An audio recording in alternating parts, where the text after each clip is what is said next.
In the land of endless nights, we're bound to fight again. The clock resets our lights, a tale that never ends.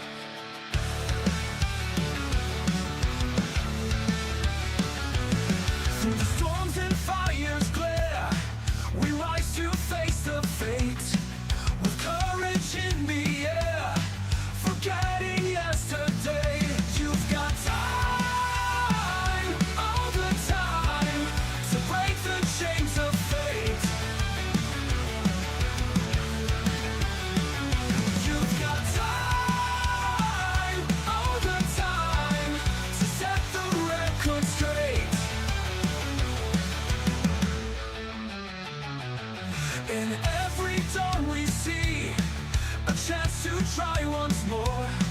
With hearts unbound and free, we open every door. In the quest that never cease, we know what we must do. With spirit seeking peace, the reckless will be true. You've got time, all the time, to right the wrongs we've made.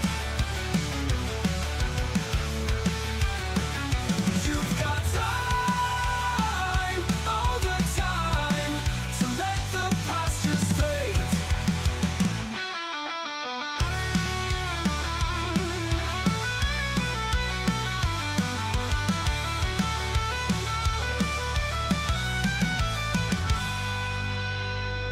You've got time, all the time, to break the chains of fate. You've got time, all the time, to set the record straight.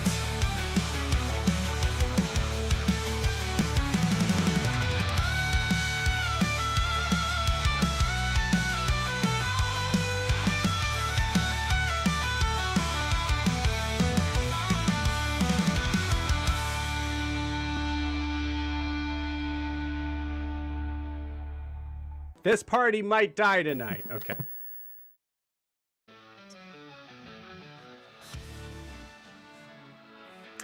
Hello, everyone. Welcome to It's a Long Story, a place where we roll dice, we tell stories, and we create magic. We are here with our lovely crew, the ones, the onlys, the Wreckless. Everybody, take a look at your camera, wave, and say hi. Hi. Hello. Howdy. Yeah, new digs, gang. New digs for music. Hopefully it's not too loud. But yeah, super excited to jump into tonight. Obviously you guys saw the new video. First off, thank you to Evan for making all of that possible. Super, super cool. Thanks, buddy.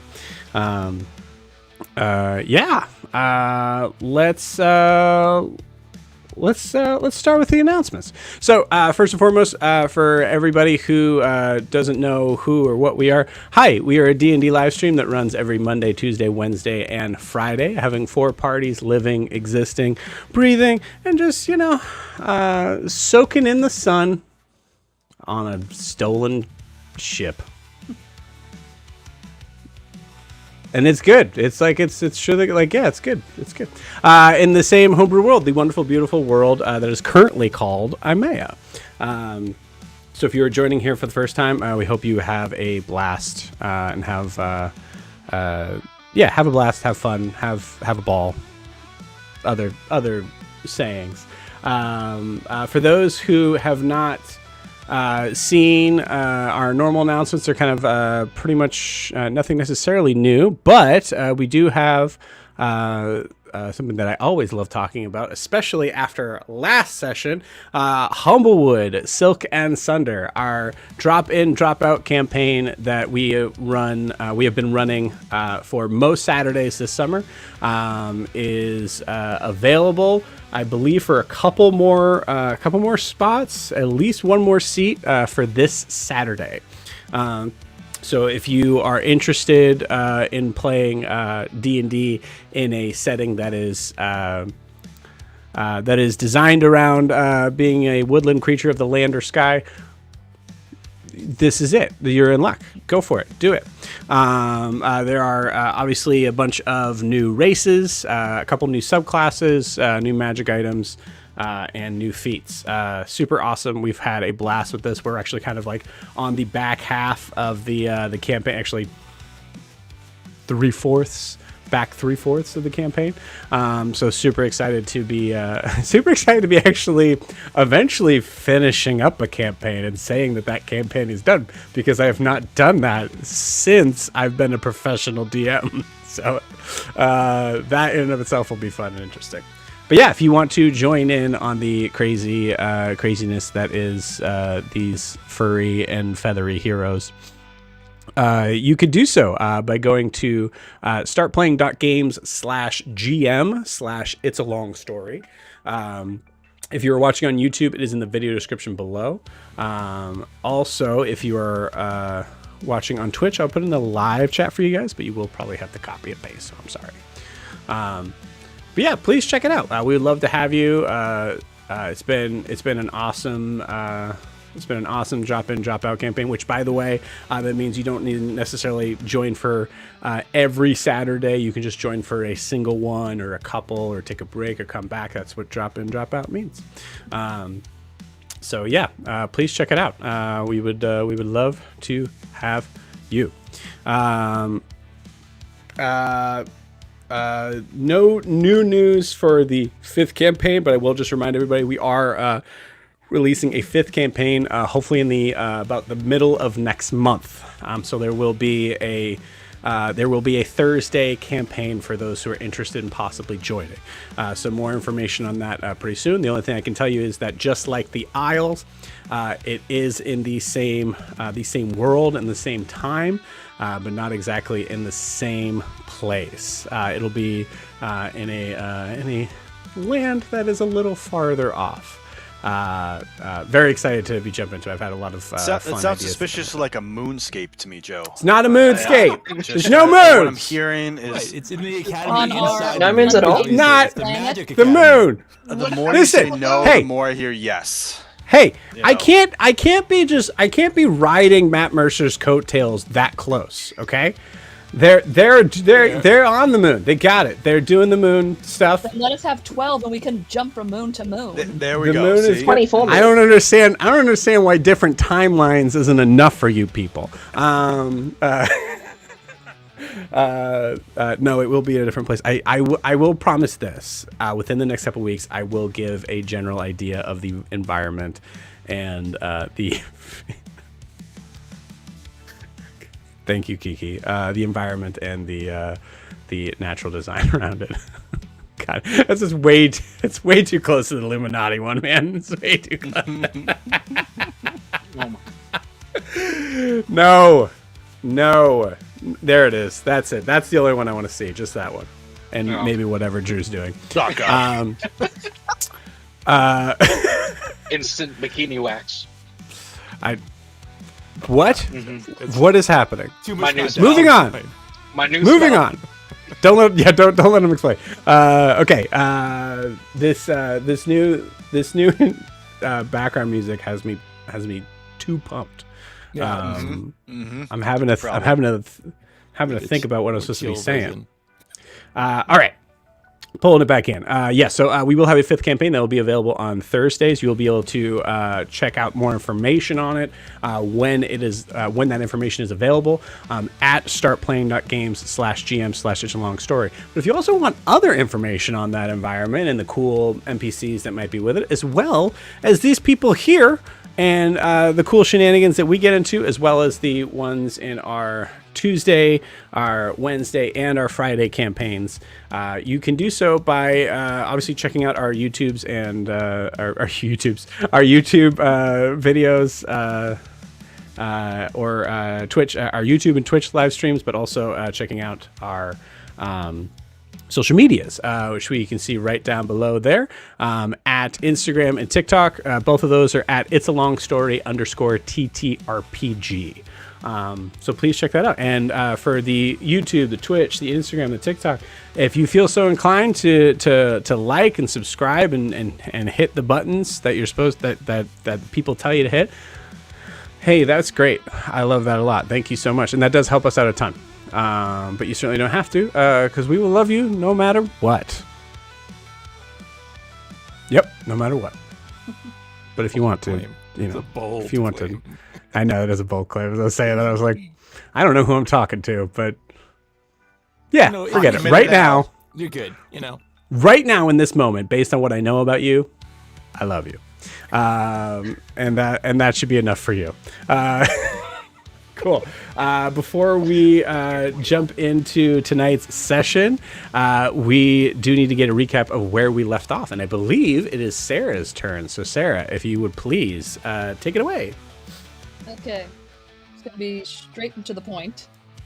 Yeah, I like it. So, we did it. We did something that Joe thought we couldn't do. We stole the ship. Whoa. I never said that. Never said that. You kept Try saying. again. You tried. Try You again. kept saying. Right off the bat. You kept saying. It's With a pretty everyone hard alive. thing to do. I said, yes, I said that. It's going to be a pretty difficult thing to do. I never said that I didn't believe in you because, Sarah, I believe in you. And based on what I know of you right now, I love you. Thank you. So, we did it. We're having this big moment, staring out, looking at the cave as we sail off into the sea. All thinking, wow, we actually did it. Other things. Until Granny or Ogra decided, hey, who's steering the ship? We're all over on the back end. And we realized a galleon-sized ship is really hard to steer and control with only, technically, 7 people.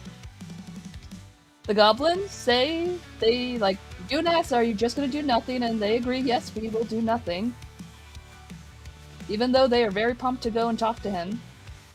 Under Ogre's orders, saying if you need anything, go to Yoon. He's your goblin guy. We tried to split all the different tasks to try to steer the ship. Kaelinor does the steering of the wheel. Yoon is trying to navigate while yelling across the boat and using skywriting, kind of. Kar and Riaris is doing maintenance, and Ogre and the goblins are doing supplies, but sending a bunch of goblins to go look for stuff down in a ship full with shiny things is probably not the best idea in the world. And probably not 20 minutes after having this ship, we nearly crashed it into a rock. Zed realizes that because we did crash it into something, most likely a rock, that the ship is taking on water and they gotta go down on the 4th floor, or however you called it, Deck. like floors in a boat.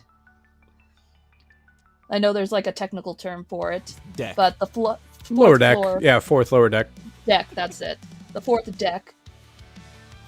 And they realize Ogra and Zed go down there. Some strange stuff. They see some weapons and they get attacked by guards. Everyone comes in to help. Ogra is down immediately. And then to their rescue? Probably not. A giant, crazy, scary panda man is down there.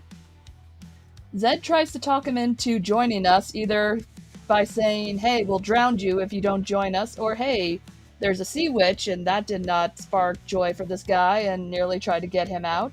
The cage is not that great that's holding this angry panda guy. Ewan has a better Do we talk. remember the race of the angry panda guy? The angry panda man is, and I'm going to butcher the shit out of this name, Imamu Tel Use? Immotelus is the name of the creature itself. The name of his race is called the Ursathrai. Ursathrai. We find out the scary panda man is named Kobamu. Right? Mm-hmm. Yes, Kobamu the Immotelus, or the Immortal Bear. Yoon has a better talk with him, so does Kar. We all try to talk to him, we learn that he is like the A-team of the Merlenloke, or the Hulk. They send him in and cause massive destruction and chaos and get shit done, take names. And for some reason, he likes staying in this cage that he can probably break out of at any time. A lot of us tries to do deals with him. He's not really into it. He is very Merlenloke, end of the world. I get an honorable death. I'm down with that type of thing. Yeah, I like it. So we're all like, you know what? We can't really reason with him. That goes to fix the ship because the ship is still taking on water as we're speaking to him, and we're about to sink. And we all start to make our way up. Ogra notices that he is actually in pain and there's open wounds. And Ogra does what Ogra does, and not thinking all the way through this moment, decides she's going to help him by giving him some ointment, and nearly gets her arm ripped off. But with a very lucky roll, she just gets her arm broken pretty badly and passes out. Everyone takes care of Ogra and tries to bandage up the wound, and we're all trying to figure out what are we going to do with this guy in the boat. Oh, also, Yoon found a map with some weird markings on it that used to belong to the Merlenloke, and it also shows in one of the other islands there are more Merlenloke than we originally thought. Merlenloke encampments. Catmans. Yep. There are also a couple other things that we didn't necessarily... I think we may have talked about. There are other dots on the map that were kind of undefined. Yeah, I think if there's time, which there probably will be, we'll kind of dive into that a little bit more tonight. Awesome, cool. Anything we need to add, gang?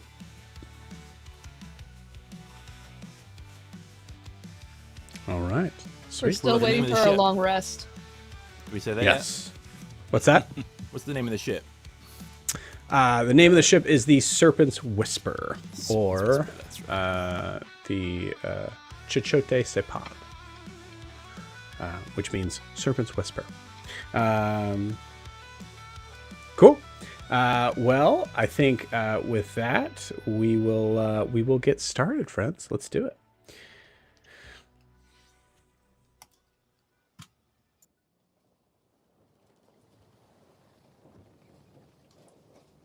So, as night starts to fall, there are some figures who may be waking back up from a nap turned into a sleep, or those that are trying to kind of take more of a relaxed stance. I'm going to say for now, if you would like to be awake in this, you certainly can be. But there are things that are going to be noted for who is taking watch. Nala will be absolutely a part of that, on offering that.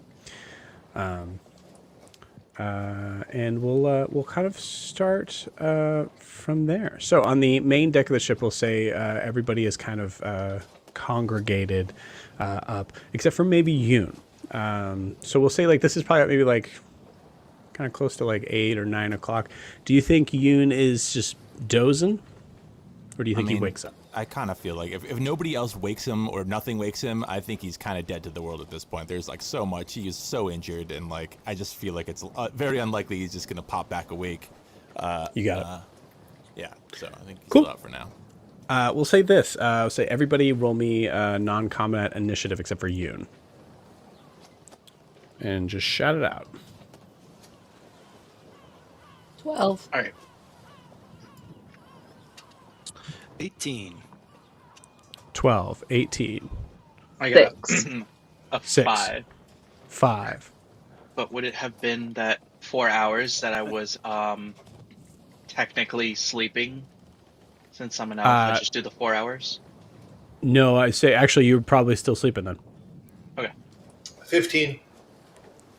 15? Okay, cool. So that comes to Riaris. So as you guys are congregating on deck, Riaris, you are noticing that you are missing Zed and Yoon.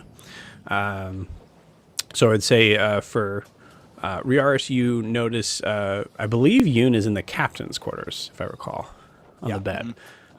So yeah, I think Riaris taking the first like sort of initiative to try and find him. You find him in the captain's room. I'll say, yeah, cool, you're good.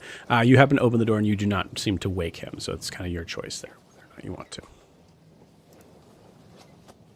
Yeah, I think I'm not as. I mean, I'm always worried about Zed, but in terms of level of worry about Zed, I more or less dropped him off where he was at. So going in to see Yoon, I think I would try to look around quickly to see if anything I could see in here. First time in the captain's cabin, but I definitely don't want to try to wake Yoon, knowing that he needs to sleep. Cool. Hopefully that'll heal his internal and external bleeding. You got Sure it. that's how that works, right? Sorry, what was the name of the what's the name of the captain that with the pink hair that was the captain of the ship, Eloria. right? Aloria. Eloria. Yeah. Okay, so did Eloria have like a dressing gown or something in here? Roll me a luck roll. A Chanel dressing and gown. it is a Yoon luck roll. So go ahead and roll advantage. She also had Komodos. It's only an 8. With advantage? Yeah, I got a 3 and an 8. Yeah, man. Those what 100 count thread sheets are all that are needed. Yeah. 10 count thread sheets, whatever it is. Yeah, very well. Yeah, I think Riar's like we can probably handle that in the back end if you would like. This was kind of just getting the idea of like you guys are kind of starting your watches and going into that. So just saying like you would find no, I Yoon think if that you makes sense. wanted to. I think yeah, 100%. I think Riaris would have been like, okay, where is Yoon? What is happening? He goes and sees Yoon PTFO and be like a newborn baby who's sleeping. You walk back, go, okay, things are fine. He's snoring. I'm gonna back out of the room. You got it. I will say though, I'll take the bait and I'll say go ahead and give me a perception check.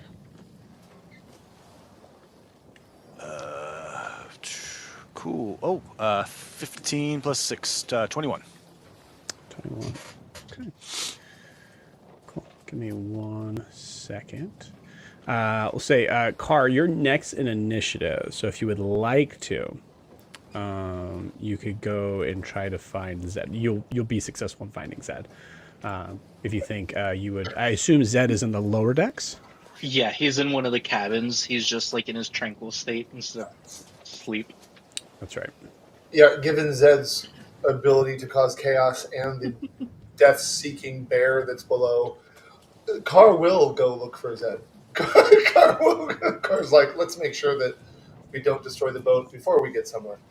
Imagine if we Yeah. branch off, because I kind of helped Zed come up a little bit. It'd be like he was down here. He went into these cabins, as we were coming up from That's right. below. Oh, all right, thanks.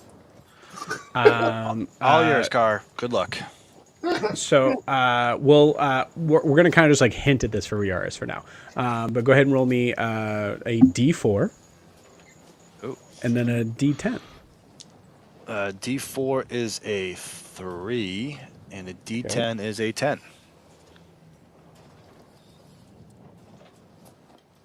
Okay.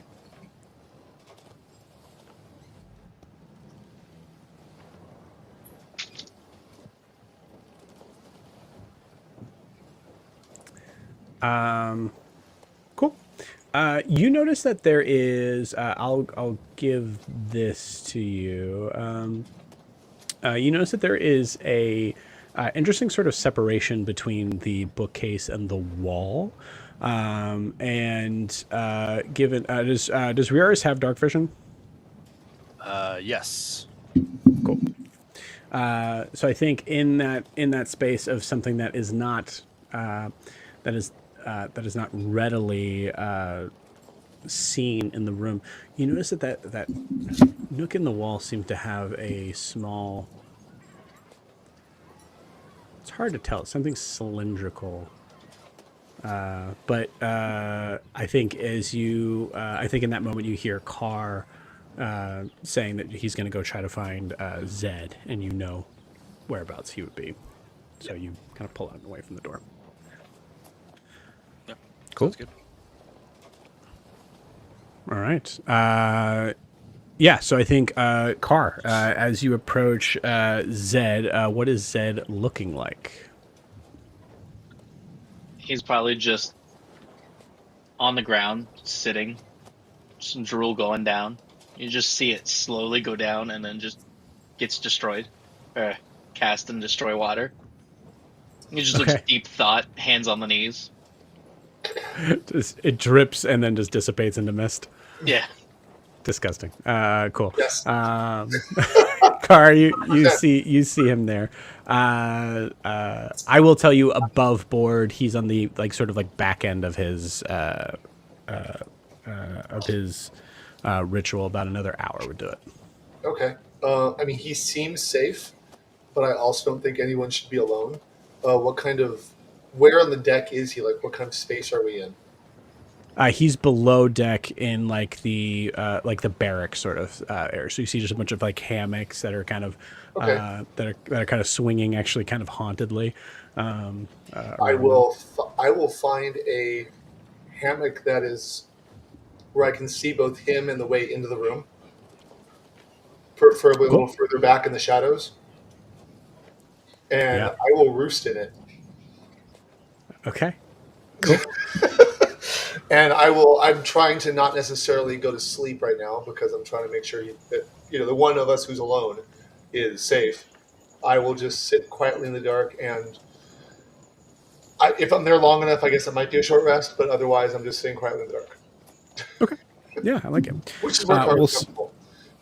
Yeah, we'll say for simplification purposes, Riaris, you could have just gone down with Car, seeing Car roost, and deciding, okay, cool, so they're good, and then kind of go up and sort of figure out who's keeping watch.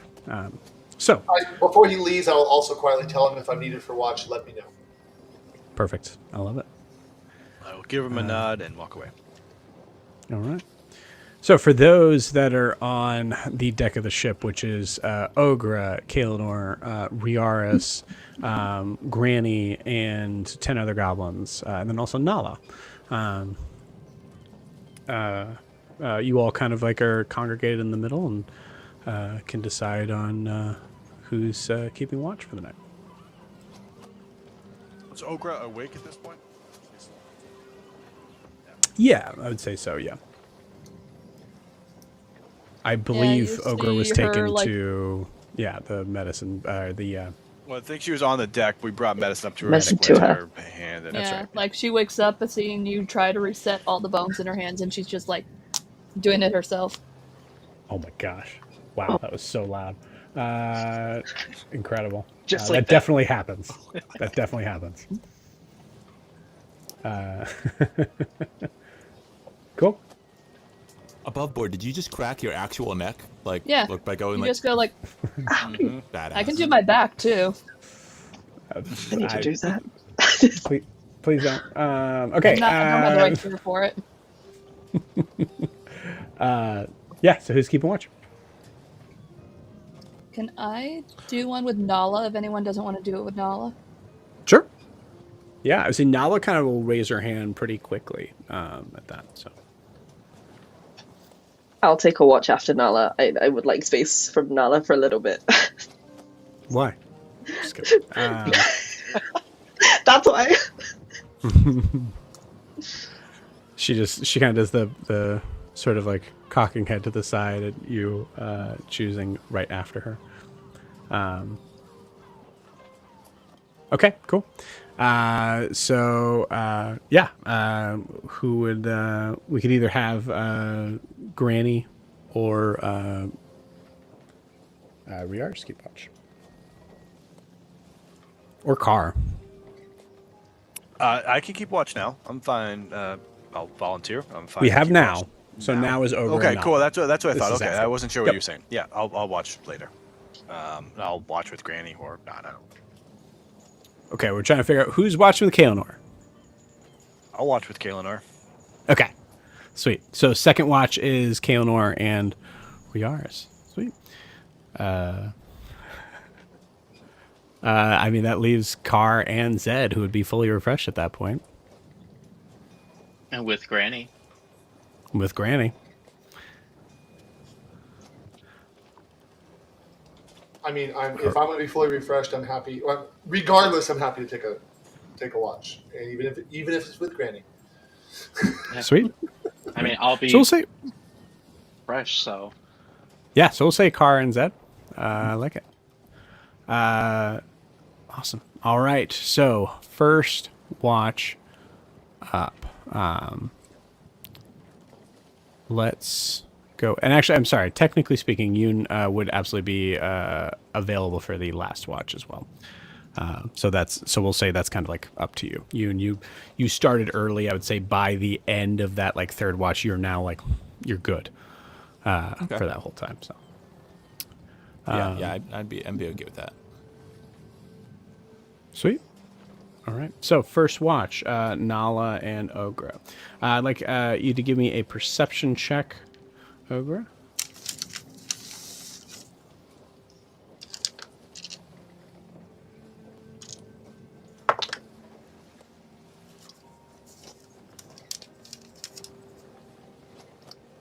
$18. 18. Okay, cool. So Nala's going to say, I could keep watch up on the roost. I'm gonna check behind us a little bit again, just because it's been a couple hours and just want to make sure. You're good? Actually, Okra wanted to talk to you, but away from everyone. Can I just go up on the roof so we can talk? Are you sure? Looking No. around at nobody to be able to keep her in check. Yeah, Okra really needs to talk to you. Oh. Yeah, I guess. Okay. Well, I'm not gonna fly while you're climbing, so I'll just meet you up there. Okay. Can you, like, watch Okra to make sure she doesn't fall? Because this is a little high.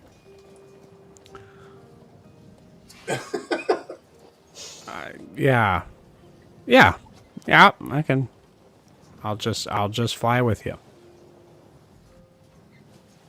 Thank you. And yeah, you guys get up to the roost. I'll say for fun, Ogre, give me an athletics check.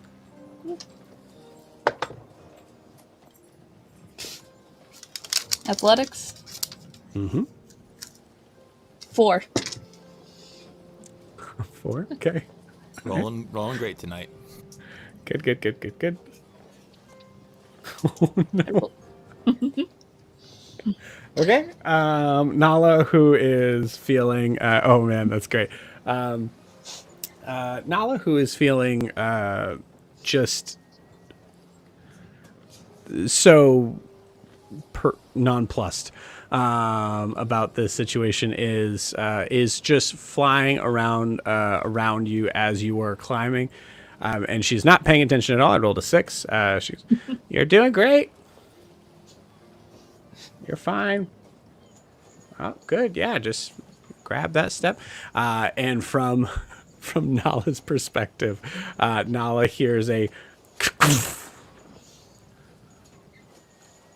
oh, okay. I'm sorry. Okay. And flying down, Ogre, you take. You didn't get very far, and I'm not gonna destroy you for that. You take 2 points of bludgeoning damage. Ogra's down. No, I'm kidding. I have enough. Okay, I was gonna say. All right. oh my god. So Nala has no healing spells. Like. Shit. Imagine if you accepted Ogre's good, that Ogre's as just good. Ogre's death. Yep. Nala That's just it. flies away. After everything, she dies by falling off Bleeds out. the mast. That's it, Ladders. Sarah. Oh. Sarah, I'm gonna have to ask you to Okay. leave for this. Yeah, no. Cool. So no, I think we don't even see like Ogre necessarily getting up. We just see Nala looking down, going like, "Oh, I'm so sorry," and like we come up, and then there's like a quick sort of pan over to Ogre and Nala being up on the roost. Yeah, all right. Yeah. Ogra's hand was already broken, so it was easy to put the bones back in place a second time.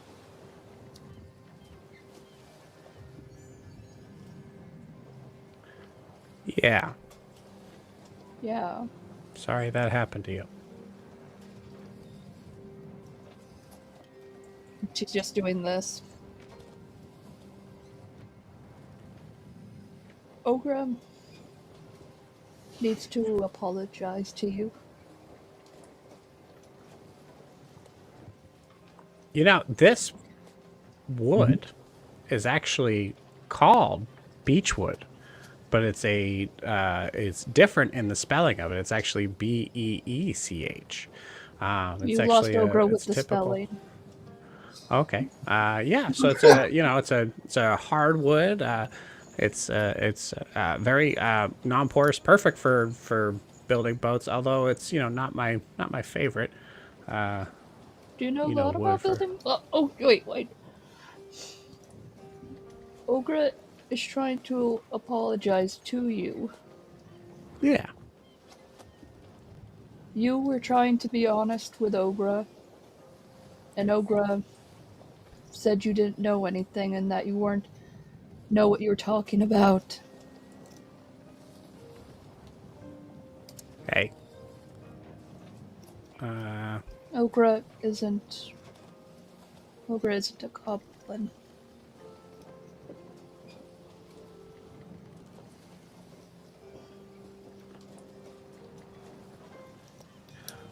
Not physically.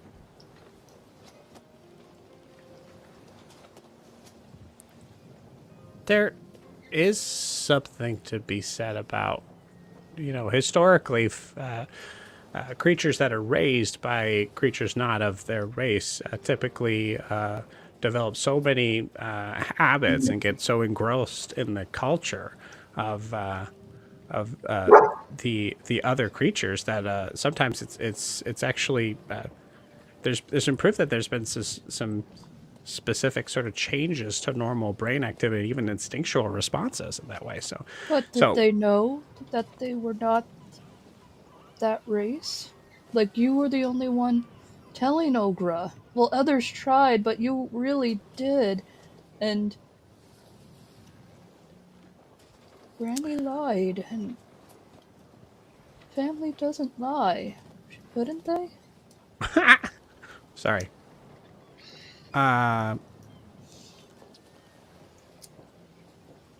Like, Ogre doesn't lie.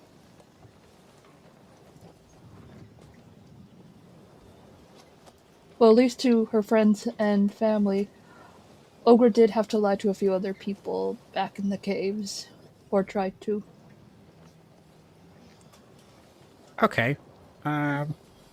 Would you consider, for the purposes of this conversation, would you consider me a friend? Well, yes, you could have left any time. But you stuck around, and you've helped us. Without wanting anything in return, so that's what a friend does. Great. Okay. That works for this. I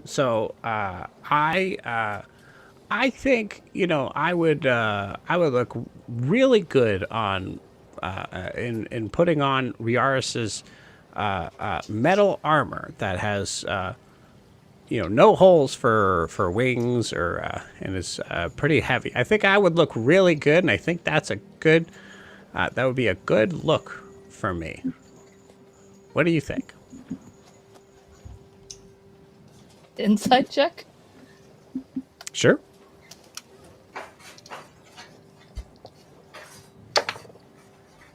Jesus. 9.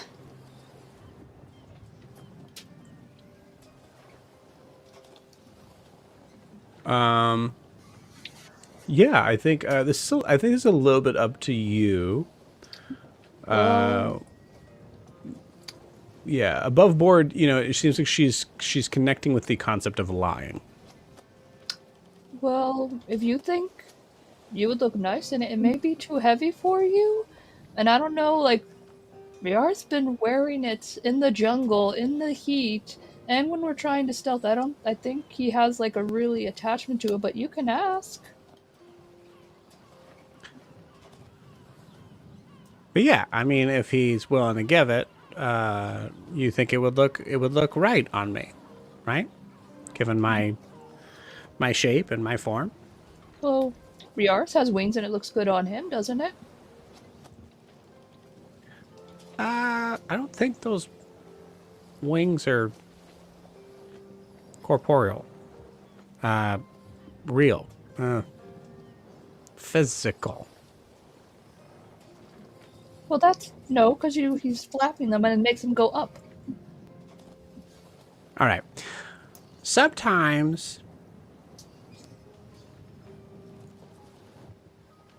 people have to lie to friends and to family to protect them, to make them feel safe. And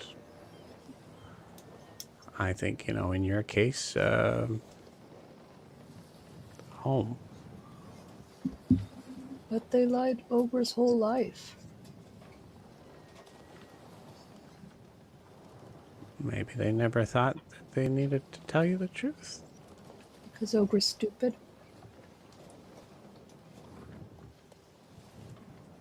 Ogre feels stupid. I mean, look at Ogre. She's been taller than everybody in the clan since she was... She looks on her hands. This 6. 6? Yeah.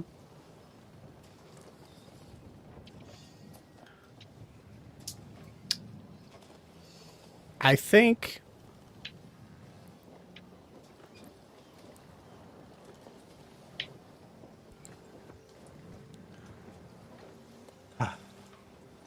they made a mistake in not telling you. I think it's important to know what you are, and the idea of understanding identity is in my opinion as much based on your physical birth and appearance as it is in your environment. So I think they should have told you. But whether you're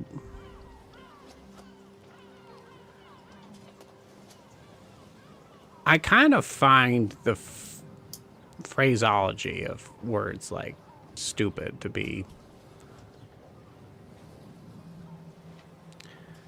ineffectual, lazy.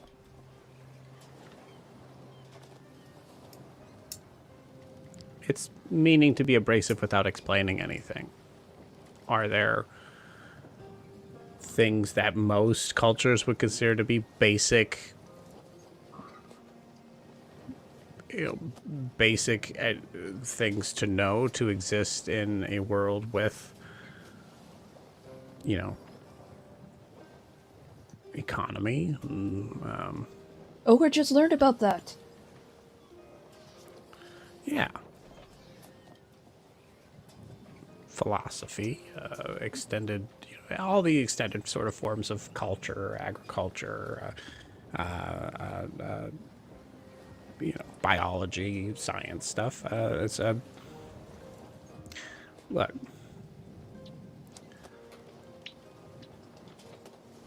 Whether you're stupid or not, or even whether that phrase fits anything about you,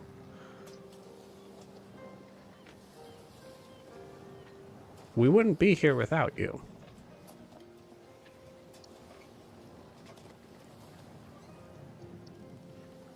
And where we are is... Don't tell Carr I said this. Where we are is pretty fucking cool. It is.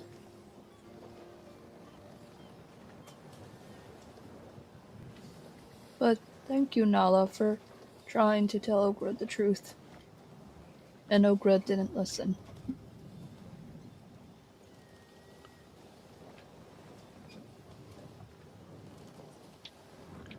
Do you feel you have to know where who you are every time you become a different you? Oh, Or do you you know, not want to? Or is this too personal? ooh,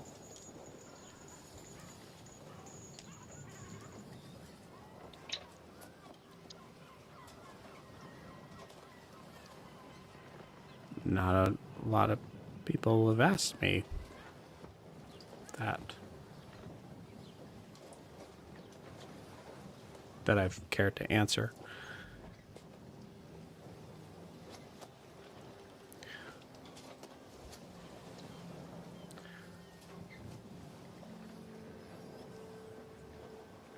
There are benefits to being in my situation and recognizing that every death that my body or physical form endures spawns something new memories, experiences, ways to get better instinctually as well as academically.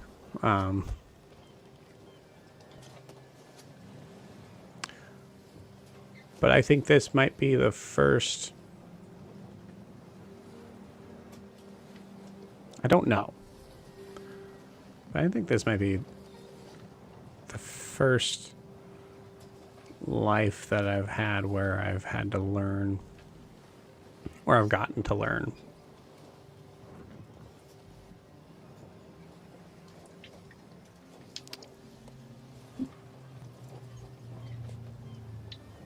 Empathy. And humility. Do you Ogre understands. You know what I empathy. mean? Yeah, Ogre knows empathy. Humility. No, that's humor. Humility, yes. Ogre knows humidity. You know humidity? Humidity? Like, we're in the jungle because it's humid? Wow. The jumps and you're okay. Yeah, all right. No, I said humility. And I think, honestly, empathy might not be the correct phrase. I think, I'm not good at that. And I don't think I'll ever be good at that. And I think there's a certain amount of that concept that is. But you're being get born like into. that now with Ogre. It's like that saying. You're having that experience now with us, so what's that saying? When you're looking down, you can't see or when you're looking down, you can't search for a rainbow.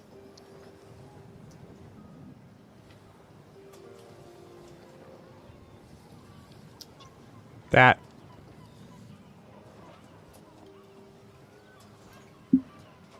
I think you see her brain trying to decide on how to handle that from an aerial perspective.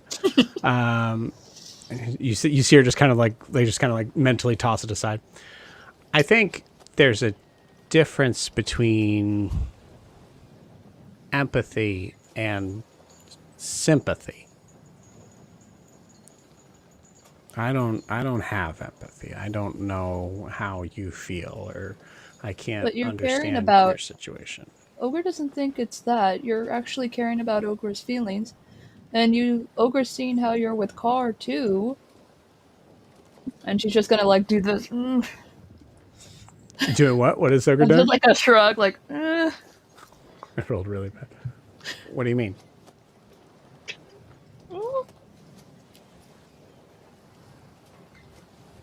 Like, Ogre doesn't know, Eric Cochran, like, things, but way you two argue is like how goblins fight a lot. Well, we're not goblins. We're two very different. I know, We that's couldn't why be more Ogre, further apart, honestly. that's why Like, Ogre doesn't know if it's the same thing. yeah, it's not. It's not the same thing. Okay, Ogre knows Totally now. different. It's pretty normal to argue with people who are often wrong. Isn't that what arguing is? If you're losing, yeah. Anyways,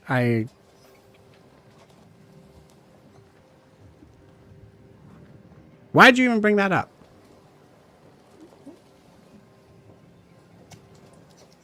Ogre just thinks you say you don't have these feelings, but being around us, you're caring about everybody around us, even Kayla nor Ogra's seen. And I was saying I have sympathy. I understand that you're hurting and I sympathize with you, but I can't, understand how you feel or go into that. And also, just because there's Aarakocrans and then there's like the sub sort of sets of Aarakocrans and we're about as far apart as we could be. yeah, literally So- night and day. Yeah, no. Really? But Car's like black as night and you have like the sun thing going on. Yeah, but I don't like how you said that, and that's because it's not, it's not that simple. Yeah, kind of is. Are you gonna watch down below, and then maybe Ogre's I'll? been looking this way the whole time.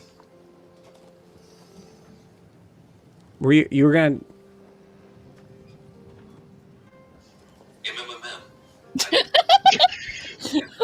Michael, it's almost as if our bodies were made for each other. Someone mute. What is that? I have no idea. I It's think it's fine, Zed. I'm but- muting him. That's weird. Okay. I instinctively muted Drew. Okay. Sorry, Drew. Yeah. All right. Well, I guess you keep looking in that direction, but extend it out. You look forward and down below, and I'll stay up here, and I'm gonna fly back for a bit. Okay. What? Was just you thinking about and like talking about that, or this is something that the group talked about when I was not here? No, Ogre just noticed. That's all. Ogre doesn't know what the others think.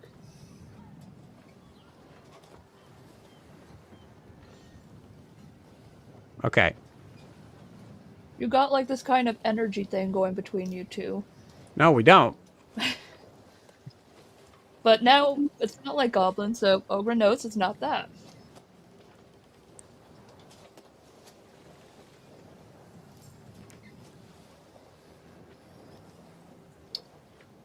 You see Bye, I'm gonna the get down feathers on the- just like ruffle a little bit, but she's like trying to figure out words to say, and she can't. As you're like, okay, yeah. Yeah, bye.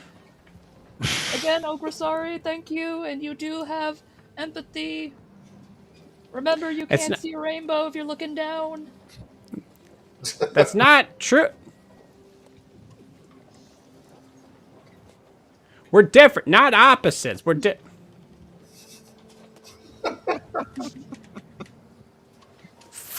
and you see her. You see just like a ray of fire just kind of shoots out towards the back of the boat. Cool. Ogre with an 18. Looking. We'll say like. Looking forward towards the ship. You said you rolled an 18, right? Yeah. Thinking about where the ship is in my head.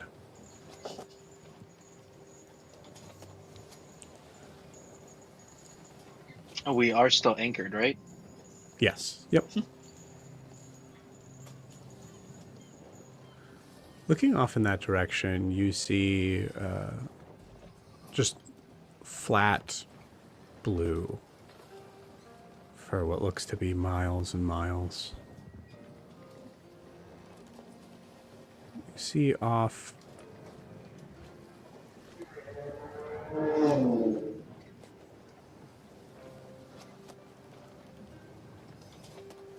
towards the southeast, which for where you're, where the ship is facing, ship is facing south. You notice there's some distant, very distant mountains that you've never noticed before. This is an entirely new experience for you. So as you're out in the open sea, I think, Ogre, for the first time, you think about how big your world is becoming and the opportunities, the possibilities. The dangers. Those mountains look not inviting.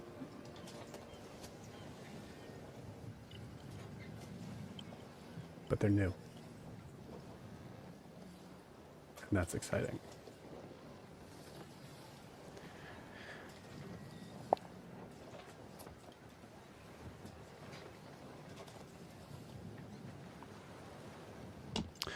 Nala comes back, and about an hour goes by where you, or a couple hours, you're kind of like near towards the end of your shift. You notice Nala has not come down. Ogre stepped in it. What do you do?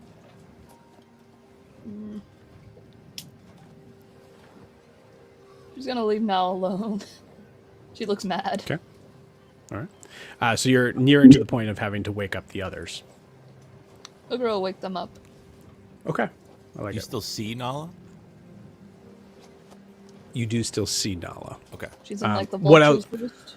Yeah, so what you'll see is you see like the kind of like, it's really hard to not see in the pitch black darkness of night, this like streak of red or orangish red that seems to kind of come back towards the roost.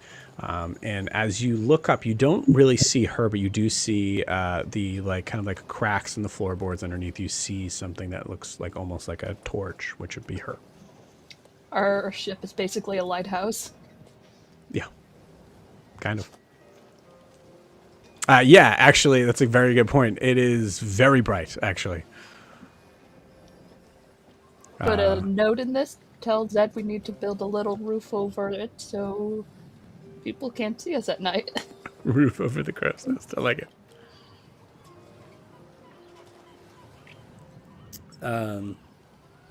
Cool. So Ogre, you go to wake up Riaris and Kaelinor. Psst. Psst. Poke, poke. Psst. Which one are you poking? Kaelinor first. Cool. Psst. Yeah, what? Hi, Ogre. It's your guys' I'm turn. so It's sorry, just laughing, Kaelinor. just- Kaelinor, give me a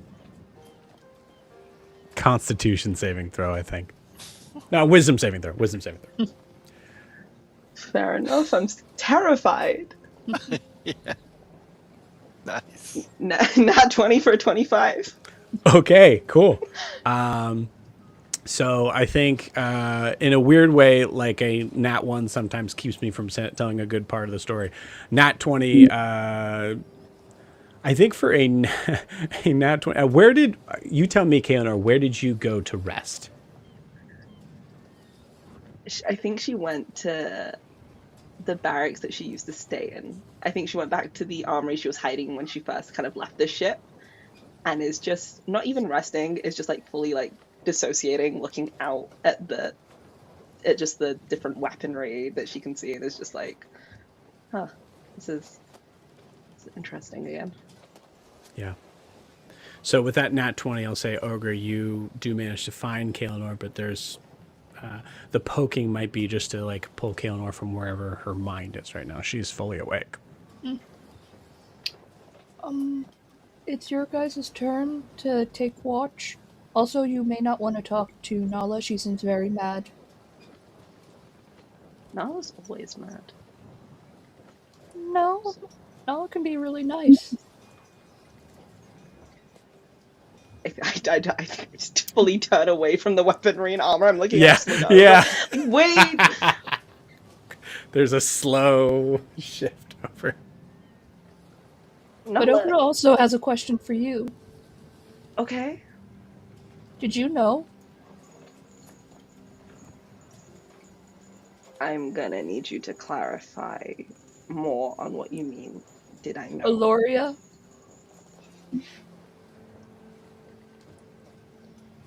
So, Ogre points to her pink hair. yeah, Kay's like, so I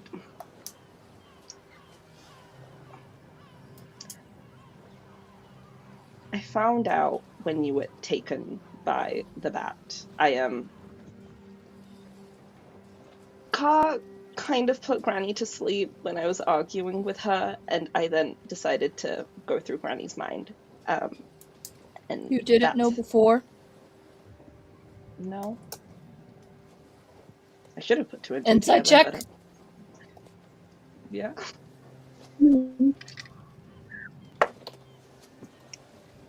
Ooh, that's actually pretty good. 23. Or no, 22.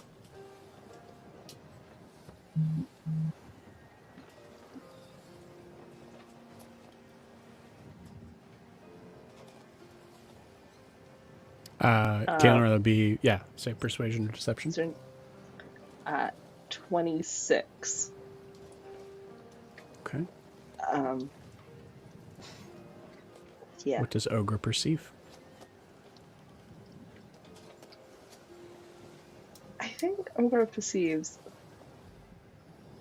I think for the first time, weirdly, just a look of a little bit of shame on Kay's face, of like they didn't put two and two together, and they feel a little stupid about it. But like, but also like honesty there as well. But I think the shame kind of comes out more in that situation. And also kind of, I think there's a little tension in Kay's posture of just expecting a blowback. Of like, you're not going to believe me anyway, so doesn't matter what I say now.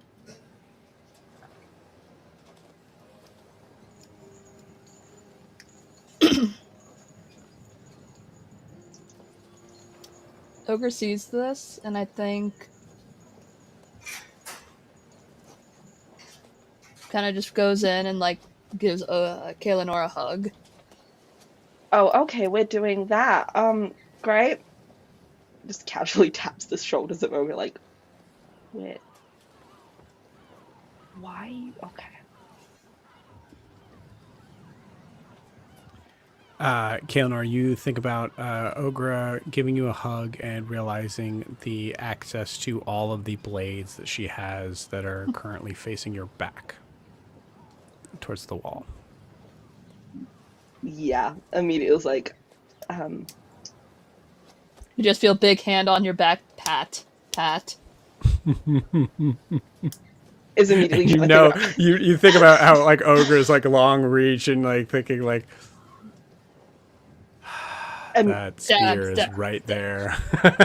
Immediately is trying to like beeline for the door. Like, look, okay, exit 1, 2, 3. How can I get out of here? It's like, okay, can we? Ogre It's frozen.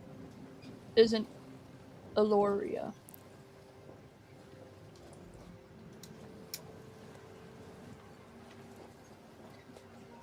I never said you were. But Ogre, what, you didn't see the dead body in the corner in the cave?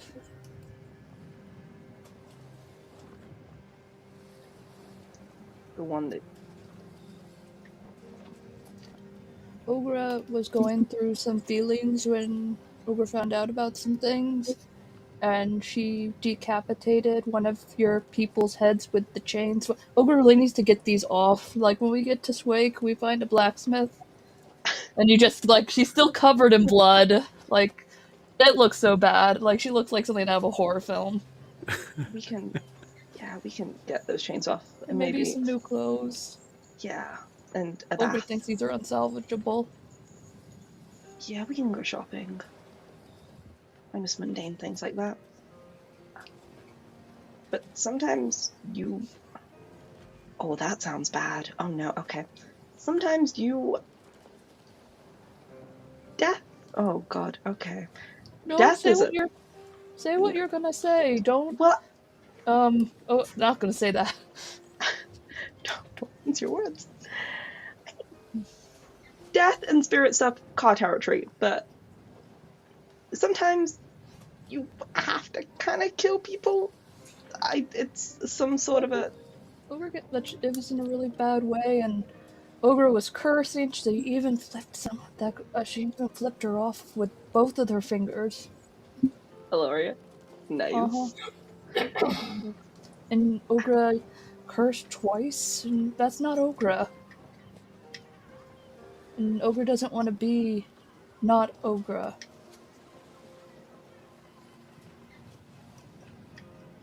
And Ogre just wanted to make sure Kaelinor knew she's nothing like her. Do you understand?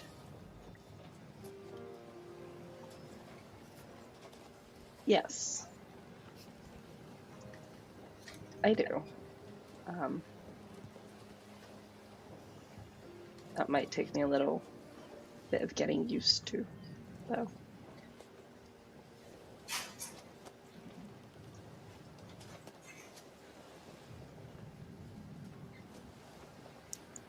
Well, Ogre's going to sleep. Okay. Yeah, I'm gonna go wake up Riaris or someone. Yeah, that's maybe don't sleep in here. Not Ogre's good. gonna go sleep in a goblin pile in the medic bay. Amazing.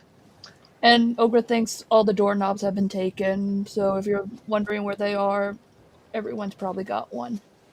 Okay, that's great to know.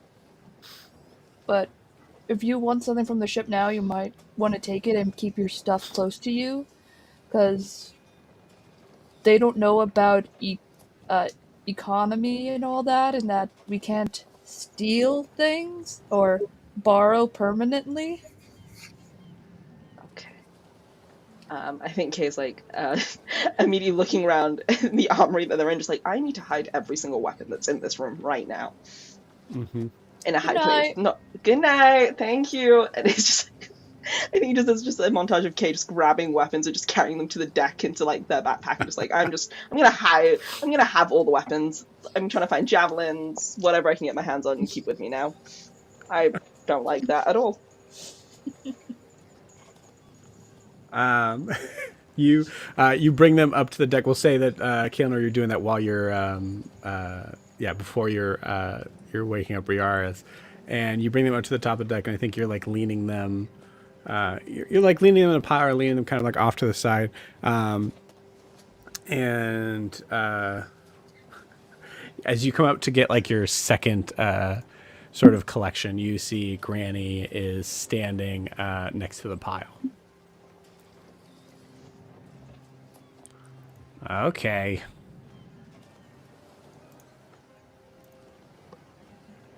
And it's looking at you like, you know what you did. I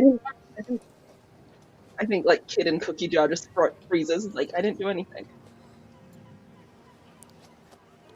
Keeping all the shinies for yourself.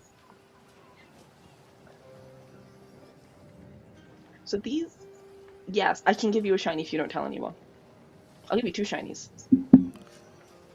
Who do you think I am? Ogre's grandmother? Yes, Okay. but no,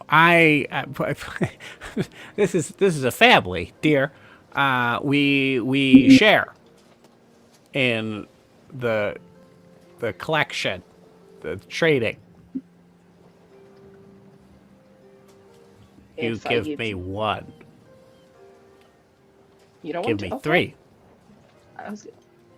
I'll give you 3 and we don't tell anyone. Give me 5. We don't tell anyone. Deal. Kay's like trying to find the smallest You, daggers. too late. You've never Too seen her late. move quicker. I just think it makes sense that she beats you initiative-wise with her crazy Absolutely. granny. Like, she's already paid attention to how this deal would go down, and she knows what she would take. And she's off. So, remember our deal? And runs off. Great. Goblin grandmother with 5 weapons. That's fantastic for me. Finish hauling the weaponry to the deck. Maybe tie it down some rope, and then I'm going to go find Riaris. Cool. Where do we find Riaris? Yaris would be on the deck. Maybe not close to wherever this is happening, but he would like to be under the stars for sure. Okay. Give me a Constitution saving throw, Riaris. I'm still exhausted. That is correct. Well, that's That doesn't. Yeah, we'll say that doesn't sure. affect saving throws. I don't think though. So. Right. 11. Okay.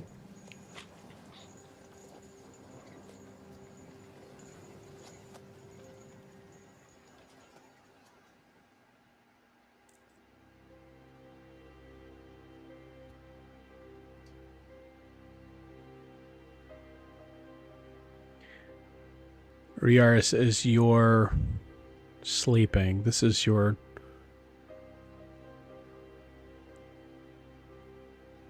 maybe second time just resting your eyes since coming back to this timeline.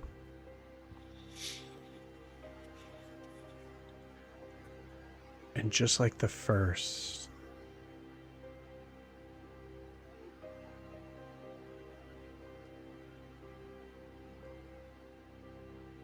sleeping is hard. You keep seeing flashes of images in your mind, some of which you don't really even feel like you remember. You're not sure if they're real or imagined.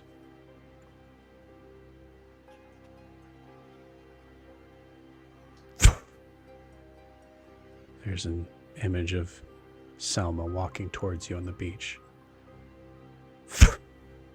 The ting, ting, ting of Peter working.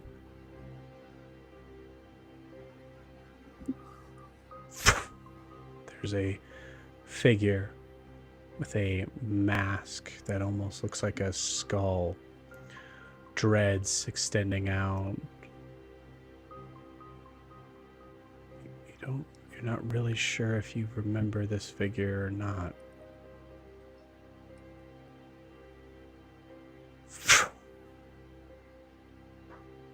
You see something very different from any timeline that you had been a part of.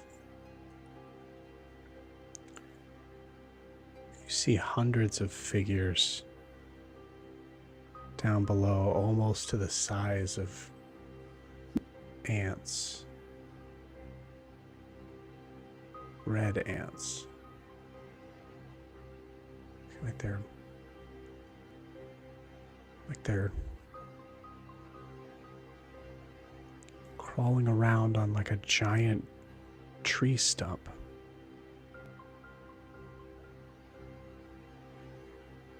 I'd like you to give me a perception check.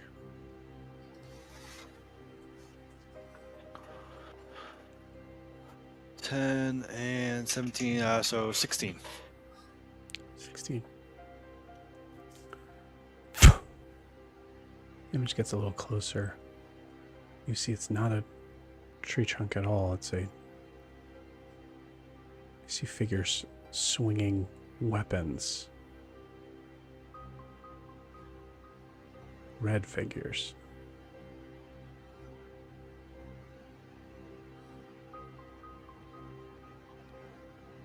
It's like they're attacking this building. No. They're hammers and chisels.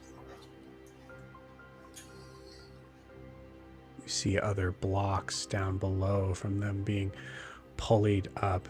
This is a building. Perfectly circular.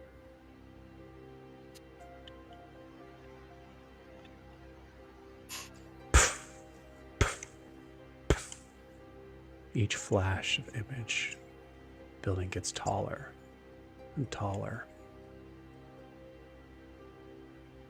And you hear a familiar voice say,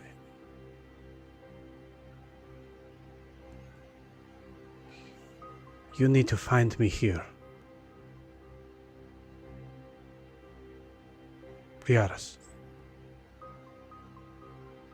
Briaris." And you hear that voice start to change tone as Kaelinor, you're waking up, Briaris. Your eyes snap open. Iris, it's watch time. What? No, I'm just working. I'm get. What? What? What? Hey. Hey. Hey. Watch. You good? Yep. Yeah.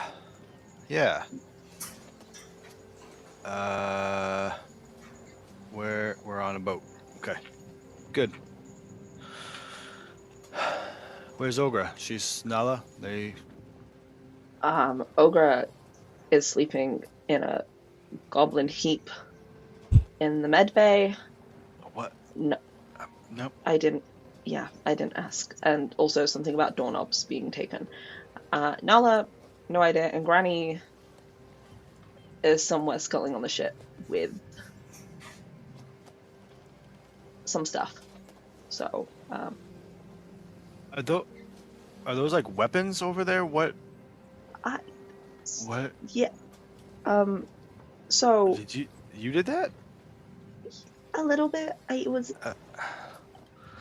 I realized having goblins on the ship and an armory might not be the best idea to put, and they're shiny weapons. So if I keep them with me, might be a better idea. I didn't think it out fully though. Yeah, I think Briaris, you see a massive pile on the deck of the ship. Something that, like, Kaelinor wouldn't be able to just, like, carry with her off the ship. But yeah, I love that.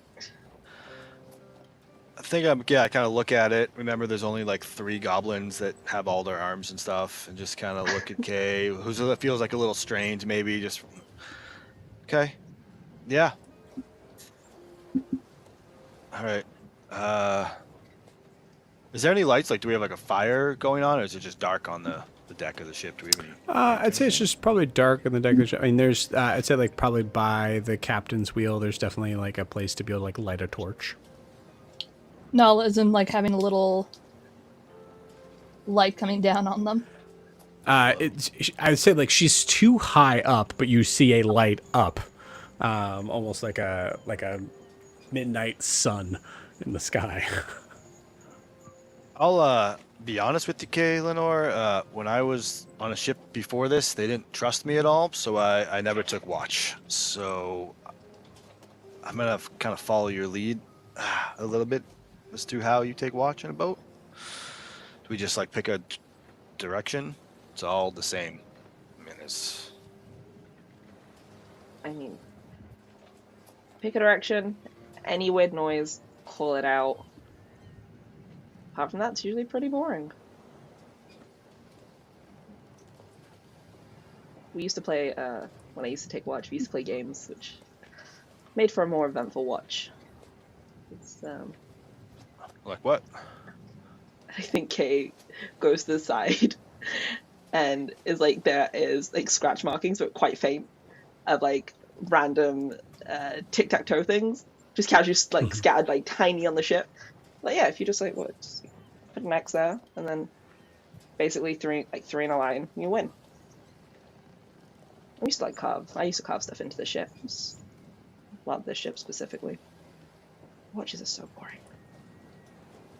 But yeah, that's how we used to pass time.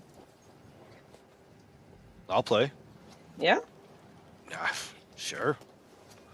So did you get it's 3 in a row? 3 in a row. You can That go seems- across, you can go down, you can go diagonal too. Oh, you can go diagonal. You can go diagonal too. That's interesting. I only played one or the other. Okay, I'll play. Okay.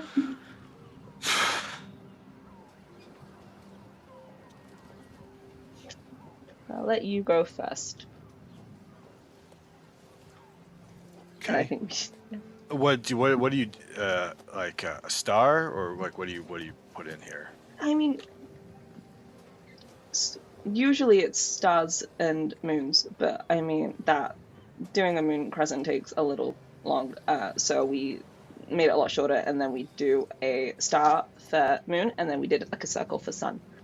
Just it was quicker. So It's pretty good. Yeah, we used to have something similar, but we would have to like draw out like this whole bird and thing, and the game never really ended because it would take too long to it really is drink.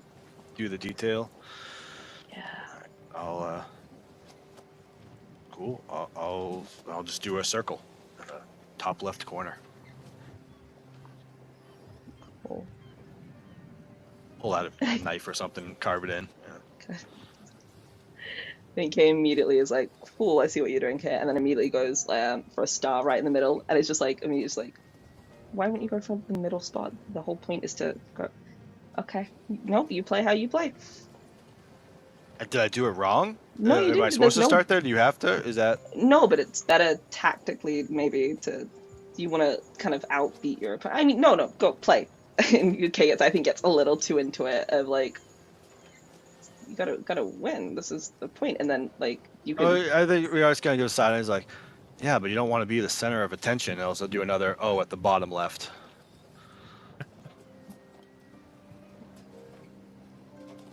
And I think Kay goes the middle, like where Vuros is like left a space. They're like, yeah, but that's not the point.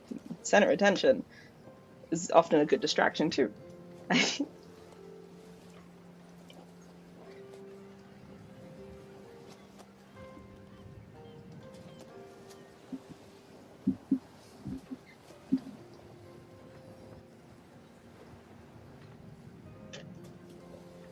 So yeah. Did you go? Sorry, I was waiting. No, you're all good. I went yeah. bottom. I went middle left in like the corner. So yeah, he just points out, it's like, that's why you do, because now I can go here to the bottom right, or I can go up, or you can block me there. And it's like pointing out the little weird tactics of like, you block me here, it'd just be a time, and we can do another game, or you could like, yeah. Who wants to tie? I sit back a little bit, thinking about I'll eventually circle around the block there. But just kind of do it, kind of just looking. I'm trying to kind of read Kaelinor a little bit, if I can, just as to like what she's actually kind of emoting in the moment. I think Kay, yeah. Go on. I want to clarify something here. I think in this moment there is no DM. You guys got this. Okay. I think Kay, what you see is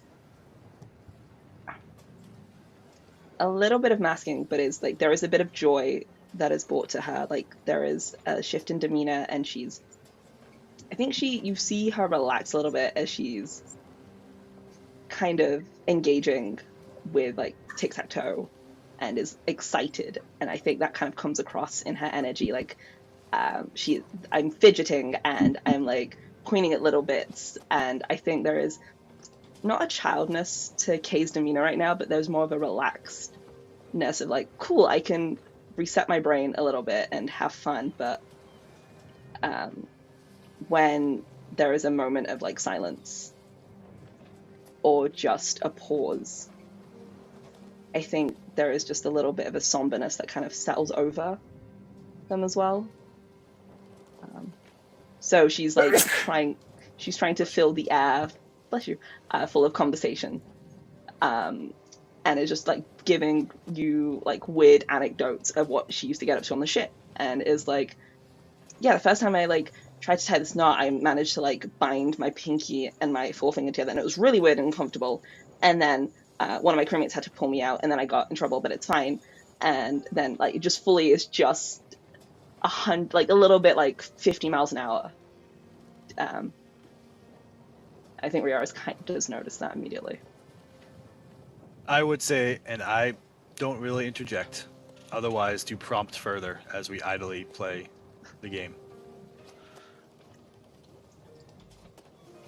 Were you like born on the ship? Like this is your home? I mean, it was my home for, I guess my parents would call my adult life. I spent most of my time on Waterfon, in the city, just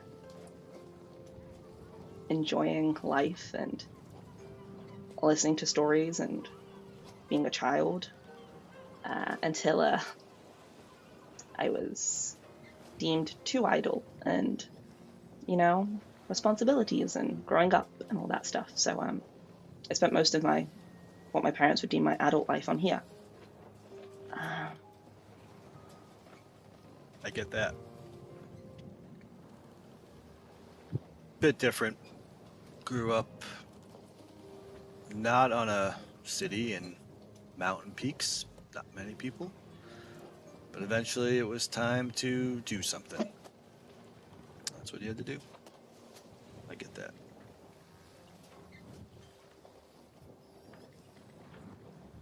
Funny, sometimes I think about, I used to think about now, do we actually make choices, or are we just the choices that people have made for us?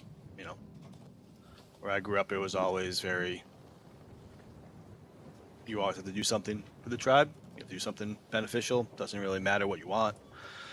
Kind of just matters what you can provide.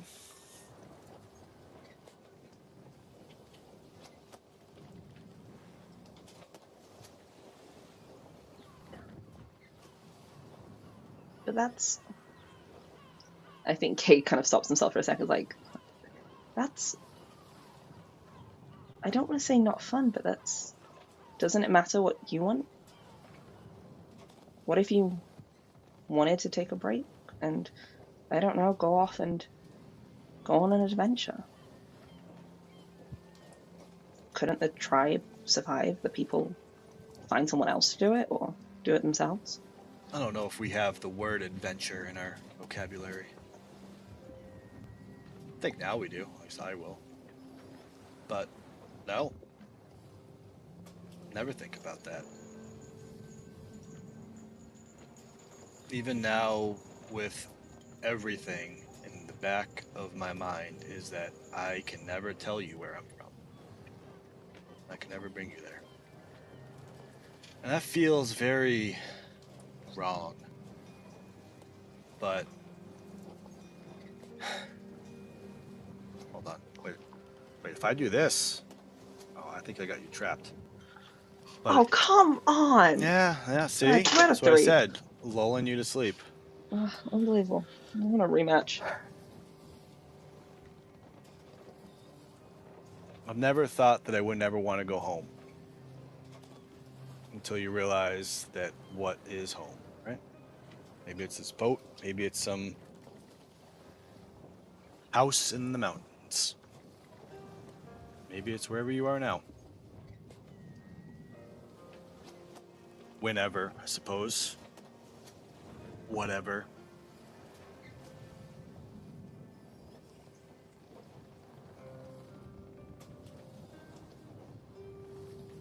Yeah.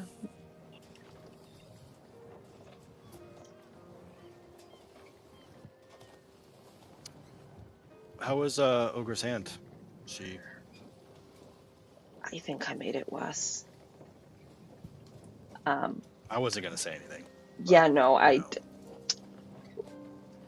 Listen, I enjoy having the feel of the sea at my fingertips, and when that doesn't happen. I'm not saying I'm useless without my stuff, but medicine is difficult. I don't know how Ogra. She just cracked it into place, and it was concerning, yet it worked. I guess that's Ogra.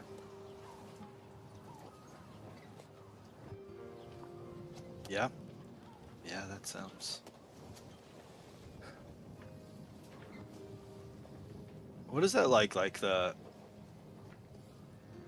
power of the sea in your hand. How did you even come? Like, is that a thing you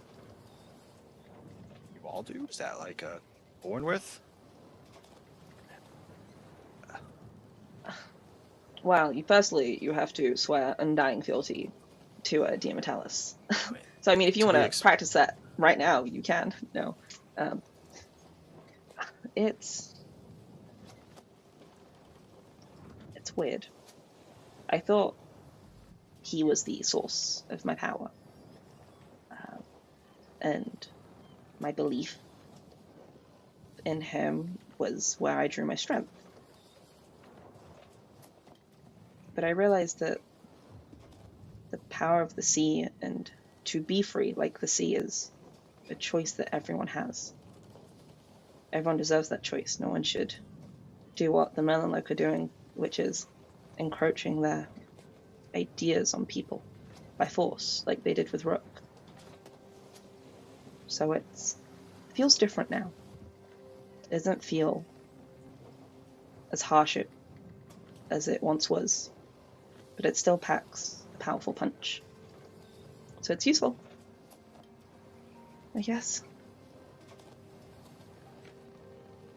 I have to tell you about that one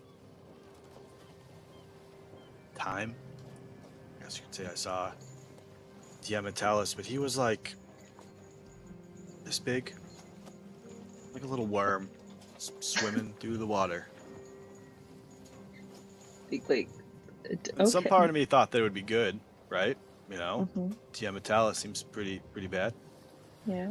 but everything about the world was stagnant and boring. I don't know. Maybe there's a benefit to. So Mom would say, there's a benefit to going through the shit. Get the fertilization on the other side.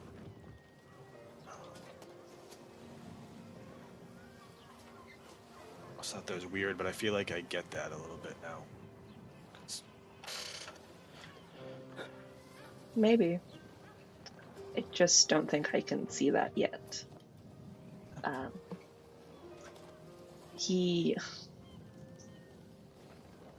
Diametalis is meant to bring world destruction. It's meant to rebirth the world, set it anew. And I don't think that can happen without everyone dying. I didn't want to interrupt, but I was gonna say, like, how does one believe in that? I don't want to be like, hey, let's die so that something else can happen. Isn't there more to life than that, right? That's why you're here. Yeah. But without destruction, there can't be creation. If Diametalis remakes the world, the Merlenloke believe that we will be right alongside him and not be caught in any of the casualties or victims, I guess. Get it? I mean, I would rather die than betray my people. So in some ways, I understand that feeling where death can create safety. Yeah.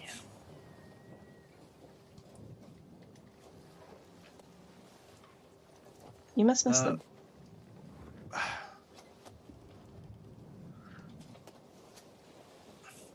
Yeah, but I haven't seen my family in over 10 years, so yes, but no, at the same time. I mean, even if I go home, I don't exist, so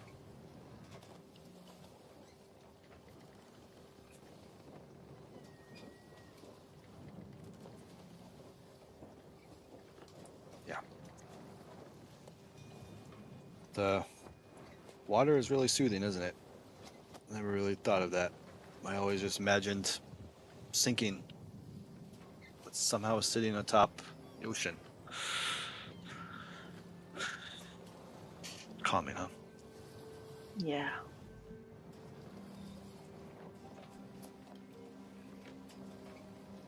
It's peaceful.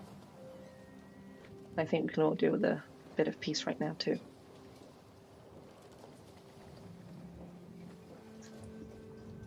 I just want to Right, say go. before. Oh, go ahead. Go ahead. Nope. Go ahead. Before that, I don't know. I don't know what you saw. I know you traveled.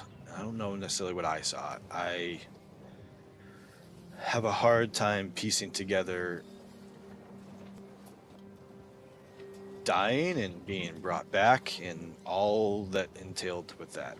But I saw a lot of people that reminded me of you, with a lot of people that reminded me of me a long time ago in Nilam. There's a reason we're here. I don't know what it is, but glad we're figuring it out together, Kalar.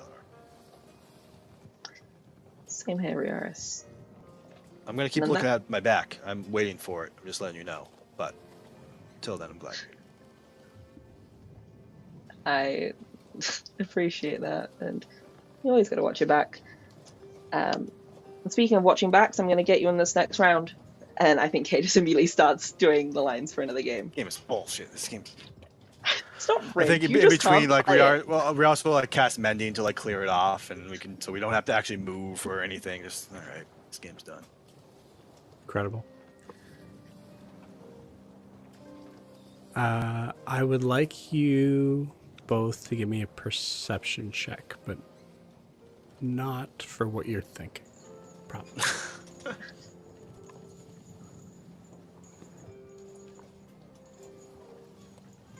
12. 9. Beautiful. There's a moment as we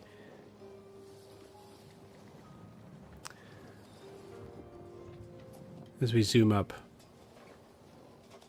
from this beautiful moment,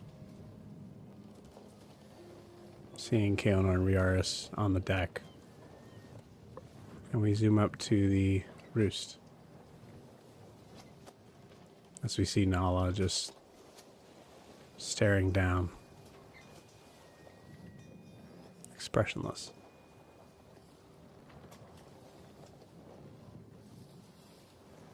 And it's a little early, but I think that's where we take our 10-minute break. So, I'll see you guys in 10 minutes.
And we are back. Riaris, Keonor, your watch finishes with No problems.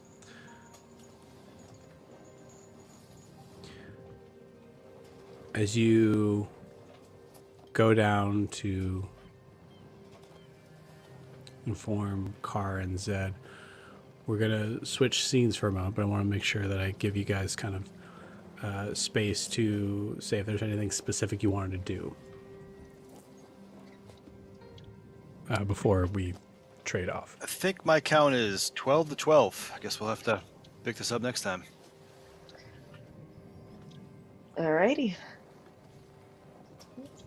Maybe next time we can put a wager on it. But I look forward to beating you. Sounds good. I think Car and Zed are somewhere down below. I sort of brought Zed up. Car went down to look for him, and yeah, he's down there. I know where he was. Sorry, Dan is Nice. forgetting. Yaris is not. We could all do with this sleep. I'll head down with you and go get them, and then I'll go to the barracks and sleep there. As we go down, I would just ask. I'd be like, so I'm new here, and this armor sucks. How do you wear this heavy armor? You live on a boat. Like, is this what you do? Like, is there like So breathable material in there? no, it's really heavy. You just have to get used to it. Oh, You would think the Merlenloke would have designs or at least breathable armor for this heat and humidity. They don't. You just have to suffer. I mean, I've made little like air pouches so I can have a breeze to come in, but it's not the What is best. an air pouch? What is what? You don't. Okay. No, I just what kind is of like this? lift up my arm and I'm like, do you see how like I've made little like slits? Just like Oh, I can. that's pretty good. I mean, normally I'm trying to keep all the heat in, and I'm realizing that's a terrible idea. So, okay, like, that's... Kaylina, roll me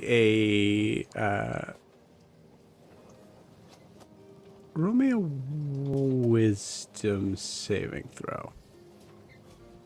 Sure. A 7. Cool. Kaylina, as you're showing Riaris, very similar to if you guys like, not to spoil the immersion, but in the concept of like when you were in middle school or high school and you had to hide your phone, so you would keep it under your desk, and then you would go home where there's no one around and you're alone in your room, and you would still have your phone under your desk just in case. Kaylina, there's a natural reaction as you show this significant sin to the dress code. As you show it, you kind of like instinctively look around and you catch yourself doing that. There's no one else here. I can show this. This is fine. And she says that out loud. It's like, yeah, I can just. What? If you, No, go ahead. they're big on. They were big on order. But I used to like cut. Like I've got a seam here that I ripped open a little bit just to get some breathability. We should get lighter armor. Maybe Carvis has some somewhere. It hurts. As you guys are continuing kind of talking and sort of slowly making your way down, we're going to cut over to Zed. Zed, you don't have to be in the same spot that you were in, so it's up to you. Do you think Zed is taking extra time? Where is Zed right now? You're muted. Technical difficulty. He's probably sitting on the ground next to the wall, the inner side of the ship. Sitting on the ground, It just leaning against the wall of the side. Okay, Yeah. you got it. So same spot of where you were, just not in the Yeah, hammock. pretty much. Okay, you got it. Cool.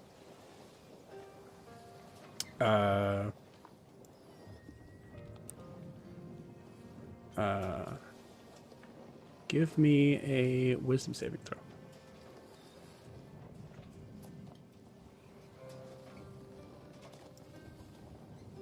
23. Okay.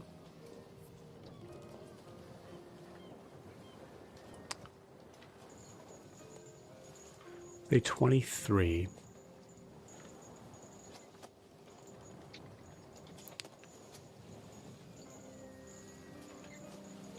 The sounds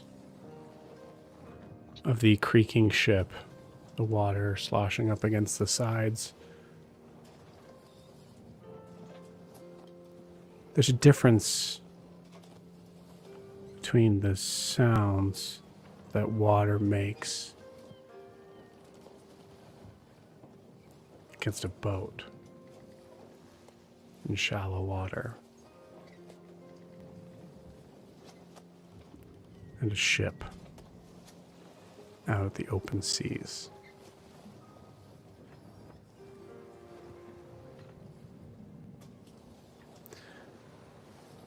As you're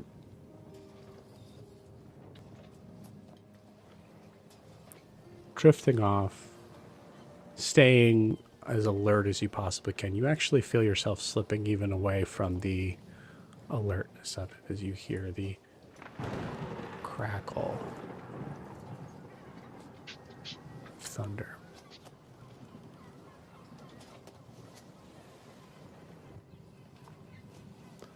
You hear this heavy storm coming in.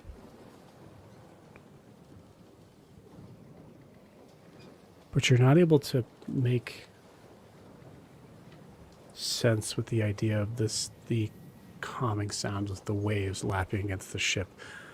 They don't seem to fit right.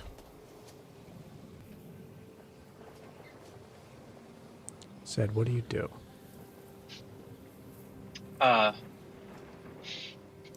In that moment, he's probably trying to concentrate on the wave patterns splashing up against the ship versus all this wind and everything, and with it not making sense,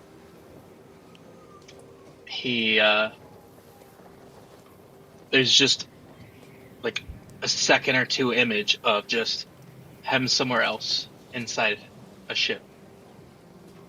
Everybody's just laughing and having a good time. And then the next thing they know, somebody yells from the upper deck down to them, "Storm's coming." And then he flashes back to paying attention to the waves, just gently going against. Okay. With a 23, you're able to keep yourself here. But you're still hearing the sounds of a storm that is not... It's not real. It's not here. Not on... It's not on the same timeline that you are. You have no idea how that works, but you do know that you're in a ship on the open sea. No one's laughing, but there's no storm. Car, roll me either your choice, an insight or a perception check.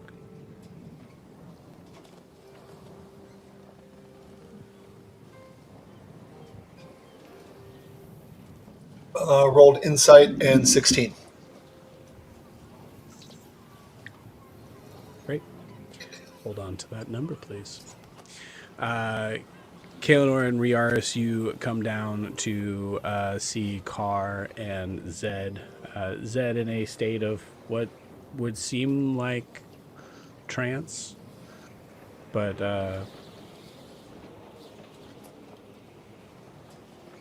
yeah, I'll let you guys roll an insight check too if you'd like, or you think there's a good chance that you're just tired and ready to kind of go to bed and not really paying attention to that, just seeing the bodies.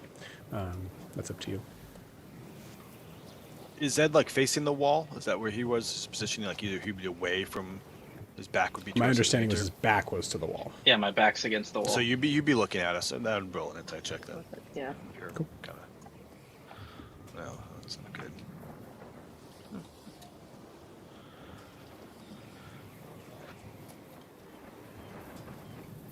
17.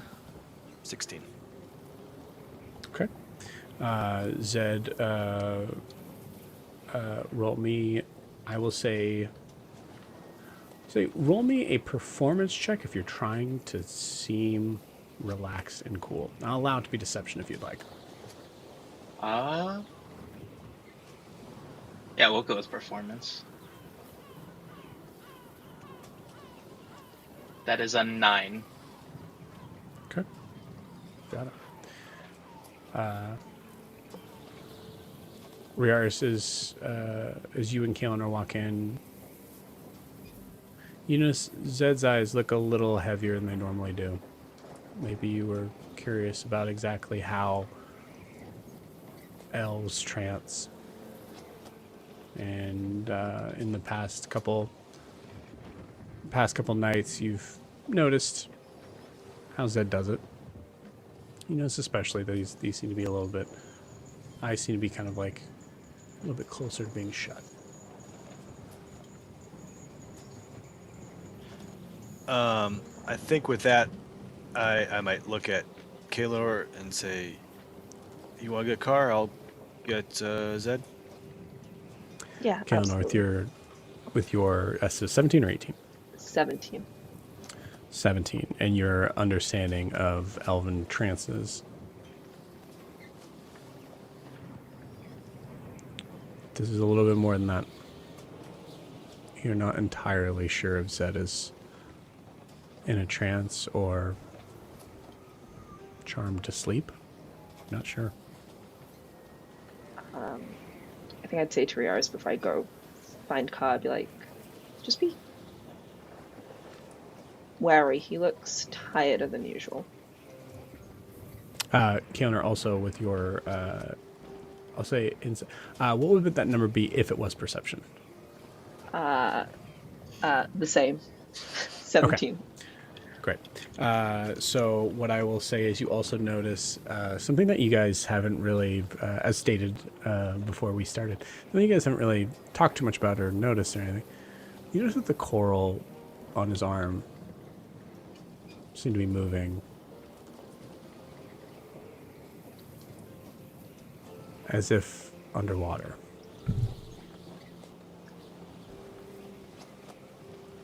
Ever so slightly. And let's maybe get Zed to the top deck. And I try and point out the coral just shifting slightly to Riaris. I'm like, that's, once I'm rested, I can maybe try and do something, but I might not work. Do I see it, or is? I think as she Keoner points pointed it out, out, I'm you able to see see it. Yeah, that. Oh, yeah, okay.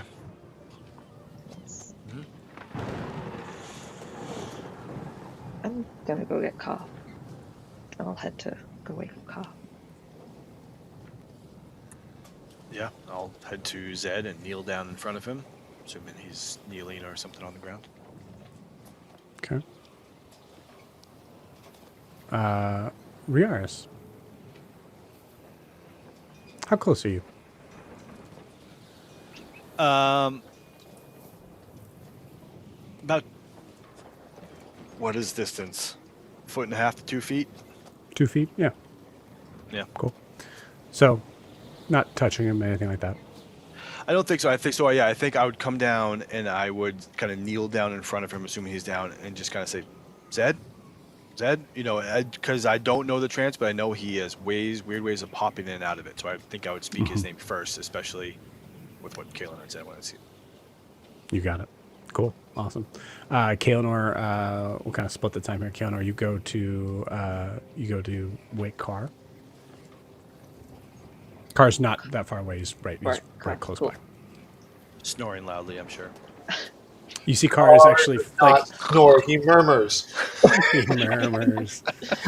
It's like Kara is also probably like fully like sitting up, but like in a hunch, Yeah. like sort of like in the like bird sort of like thing of like you're not entirely sure if he's awake or what, you know. He's just rocking back and forth in the Yep, hammock, yep, staying on the straight. hammock, swing back and forth. I think Kay watches for a brief second. It's just like, this is oddly haunting. There's a reason I would much prefer Zed than Car. Yeah. Yeah, no, I understand. I You got the sleep short with your story. eyes open, so it's even creepier. Wait, how did I get? Wait, How what? did I get car? And I think Kay's just like trying to be like, car? Like, you know, when you're trying to not wake up your parents, and like, hey, car? His feathers kind Hello? of up a little bit. Is it time? For you to go and watch, yes, not for time for me to, yeah. No, you're alive. You're fine. Thank you, I think. Yeah, You guys are watch so watch funny. time. He like kind of half flies with his wings, half hops out of the hammock. All right. I suppose we should go upstairs. Is that awake? I think Rioris is waking him, and I kind of turn, like there's a half turn to look back and see if Zed is awake. No. Car He wakes up quickly. I know. Yes. with a 16. There's a little bit of bullet time stuff here, I will say. But with a 16, I would like you to give me a religion check. Okay.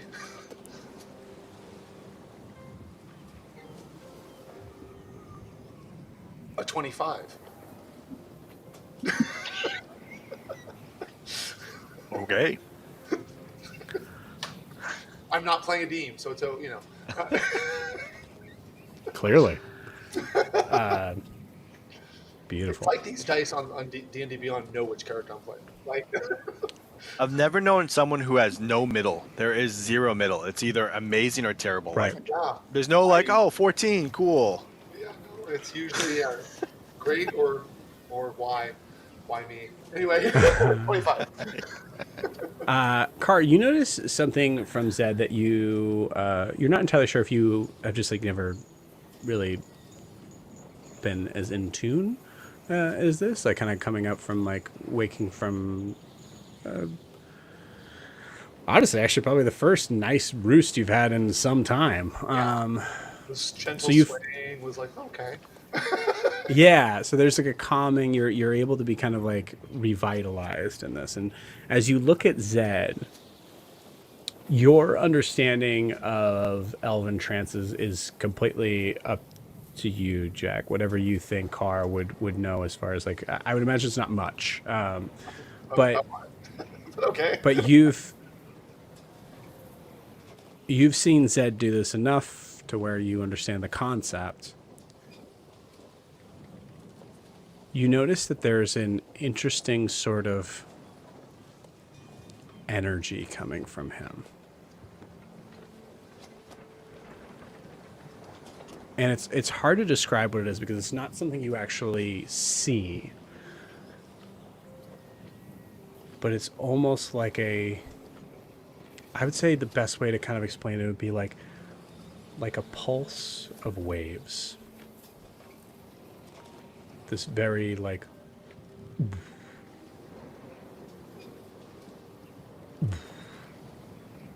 seems to extend out in all directions, but also seems to kind of do this like sort of like gentle rise and fall as they're leaving out from him. Carr like cocks his head looking at Zed. Oh, that's weird. He kind of just walks over slowly and gets probably within inches and just like peers at him. Is it coming from Zed, like, or a part of Zed, or like, you know, like his head, his heart, his whole being? That's a good question. I would say I think it's Probably start putting my wings around him and like just not feeling him, but the space around him. I think as you come over, I look up at you and like, he's not responding. I don't know what's happening. I didn't say he wasn't responding. I just want to be clear. Okay. Fair. Dude rolled crazy good at his wisdom save. So I will say what's happening here is like moments of like as he's coming out of it, we're giving you kind of guys chances to make your checks and do your things. Right. You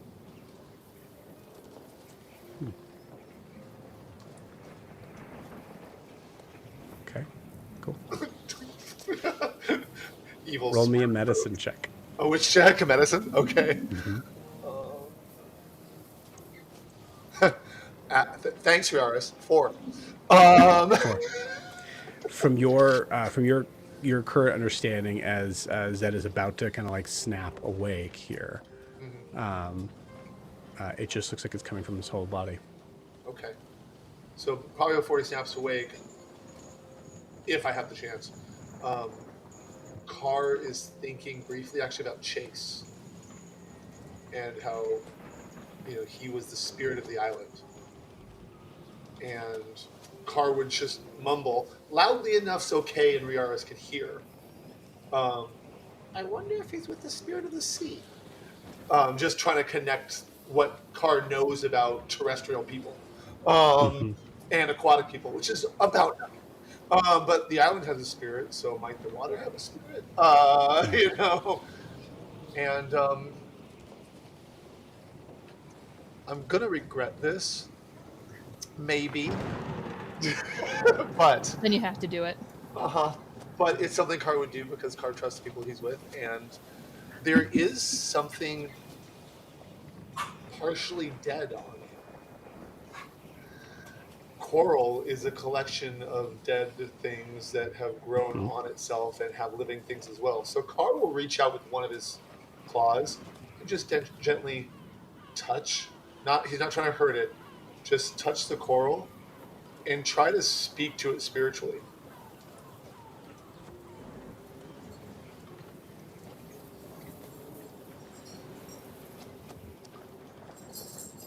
Okay.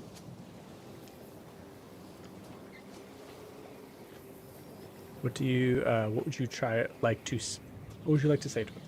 Well, first, do I sense that I'm like there's a receiving or that I'm transmitting, for lack of a better term? Like, do I sense that there's some kind of connection? You're not entirely sure. I say like because the idea that we're kind of like going into like moments here. It's if you have an idea, you're either just touching him and then seeing if that works, or you're like, I'm implementing, trying to communicate. Okay, I'm trying to communicate. make I'm sense? probably saying, I would probably say, is Zed in there? Cool. Zed, please roll me an attack roll using unarmed strike.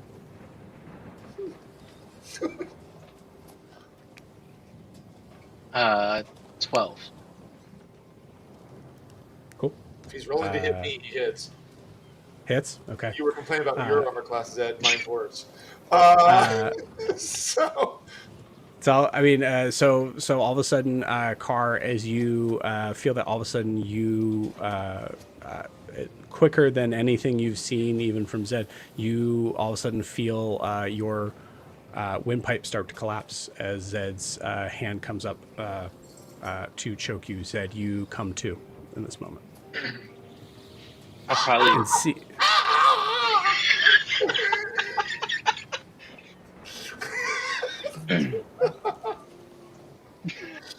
not expecting that at all. hey, you told me you were choking me.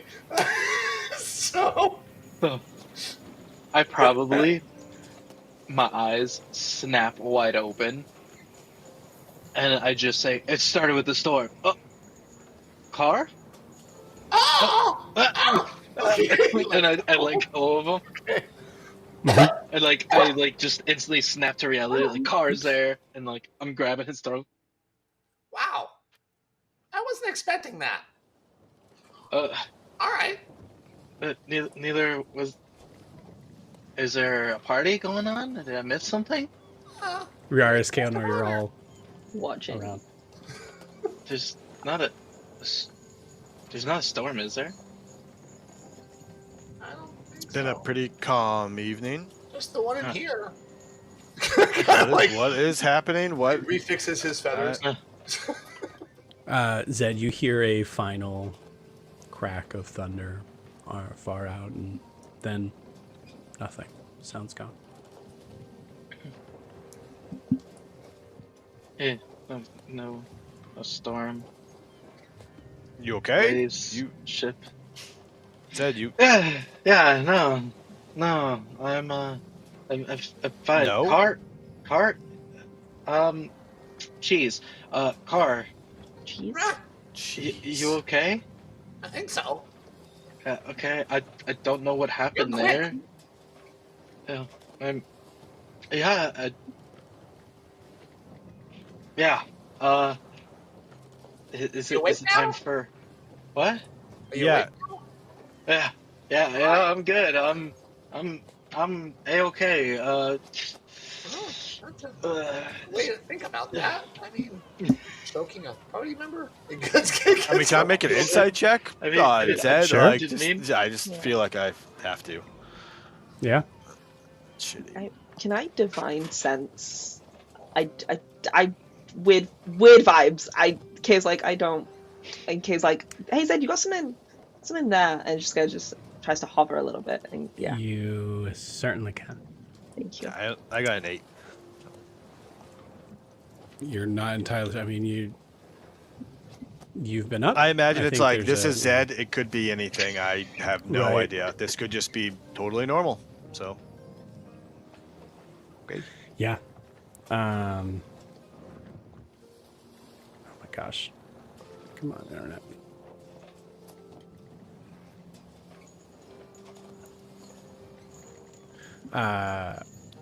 Cool. Kaeladar, as you cast Divine Sense,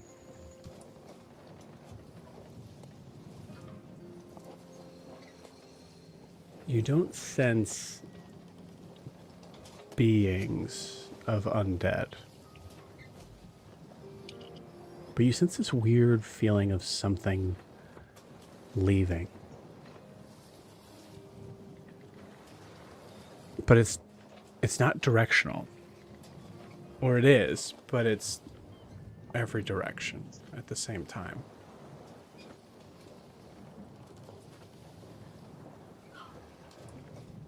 Car, in this moment, you also notice that the pulse that you've noticed has dissipated just now. All right. Well, guess it's time for watch then. Let's go. Yeah, look at Car and Okay. I'm like, that was okay. All right, I guess we'll go do watch. Get some fresh air. I let Zed go up first, and then as he's going up the stairs, I look at Kay and Riars and said, "No, I don't know what happened," and I continue going upstairs. As they go, I'm like, oh, there's weapons on the deck. Just don't let anyone touch them. As they head up. Yeah, I'll follow you up with it. I will sleep on the deck. That's my intention. I'll go away from you guys, but that's where I will be sleeping. Heading to the barracks. Okay. I'll just point to like there are the weapons. I don't actually know. Just Riaris, roll me a investigation check. I'll say DC 7. okay. Oof. I don't think I got there. Nope. I got a 1. 2 minus 1. Cool. Good. Yeah, so Riaris, Kaeladar, you guys adjourn to a hammock, or to your hammocks. As Car and Zed, you begin your watch. Yes. I will. I mean, I would probably. Are the sails furled or unfurled? Unfurled. Unfurled, which means they're down. Correct. Sorry. Furled. Thank you. So they're up. Okay. I'm like, where are they? I would probably take not the crow's nest, the very top is where a galleon, but something high enough where I can get a sense of seeing around me, but low enough that Zed can talk to me. Okay. I'm not trying Give to me. avoid anything. I'm just like, I want to have a bird's eye view, but I want my partner to be able to talk to me. Yeah. So- Give me a perception check.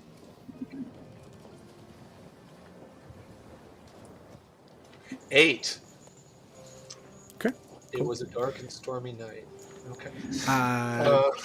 Car, I think with an 8, you notice something that does kind of strike you as odd, unless maybe they're taking a break or whatever. You've noticed that like when Nala sleeps, Nala is like a kind of like a very low ember, Okay. like still emitting some light, but there's a full light up above on the crow's nest. I want to And fly it's up distracting. there. Yeah, I'd like to fly up there and see.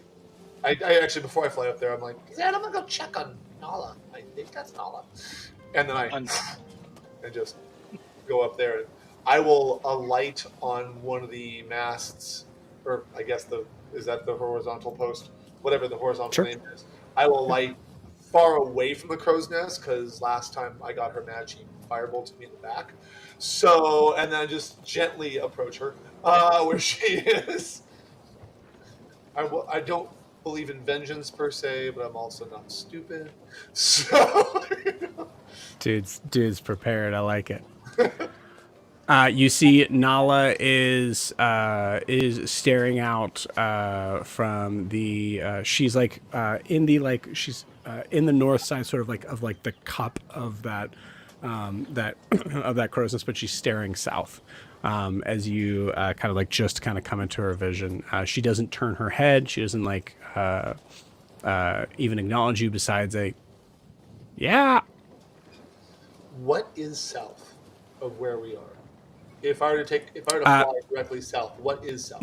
Yeah, I'm so sorry. I guess I changed my concept of directions here on this. We will say like true south, true north sort of thing. So not depending on the ship, depending on map, compass directions. So the ship is facing south. So I apologize. She is actually staring north, Is there something north that I know of? Like, where you guys came from. okay, interesting. All right. She just says, "Yeah, great." And I know she had first watch, right? I think you do. I think you know she had first watch. Yeah. Okay. Just checking on you. Did you wake up early? I don't. What? Huh? Yeah, I'm fine. Great. Oh, all right. Well, I hope you're getting rest. What are you? What? Hold on. Have you been telling them that we're alike? What? Have you been telling them? I understood your words. I don't understand why you're asking. Well, figure it out. You're not that dumb. Have you Thank you. been telling them? What have you been telling them about us? Nothing. I don't talk about you to them, really. I mean, I hope that you're okay. I just told Zed I was going to check on you.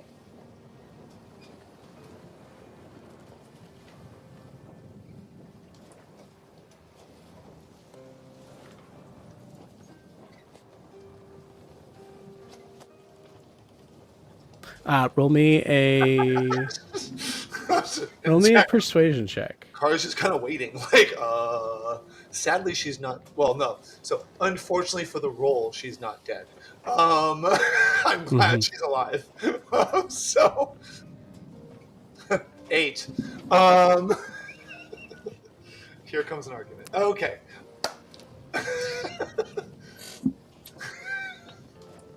Okay. So, Ogra said something very interesting to me, All right. and I was just, What,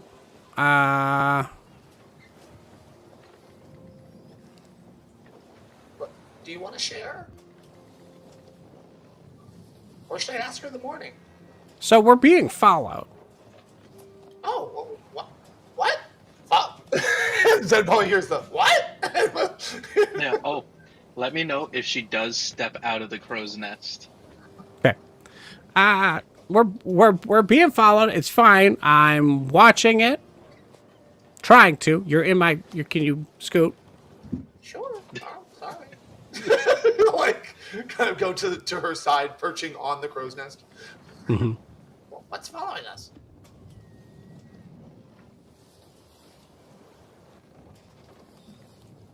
I think after Sway, once we get to Sway, I'm gonna take a break.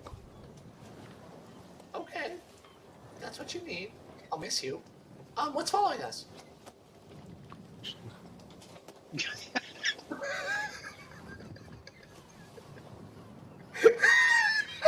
God damn.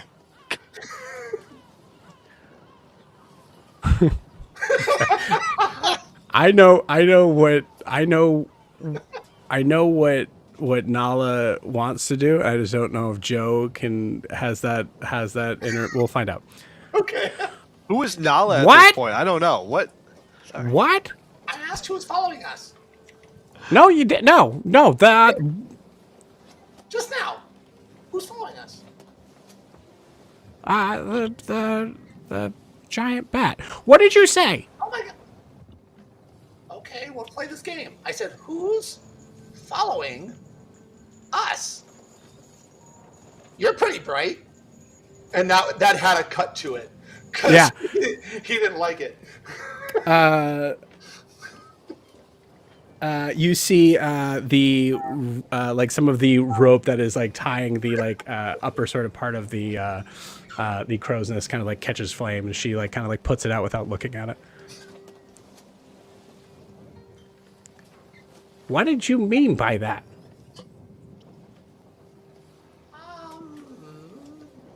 I wanted to know who was following us. No, the other thing. Oh, the I'll miss you? That has less syllables. I thought that'd be easier. I'll miss you. I like having you around.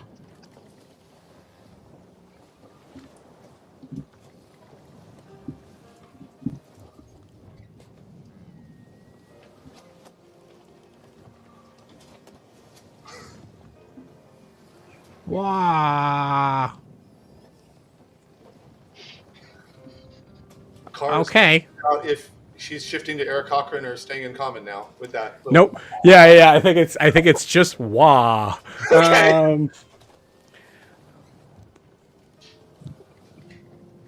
Okay. Okay. Thank you. You're welcome. I don't really know. So the bat's following us. Yeah. It's not a big deal.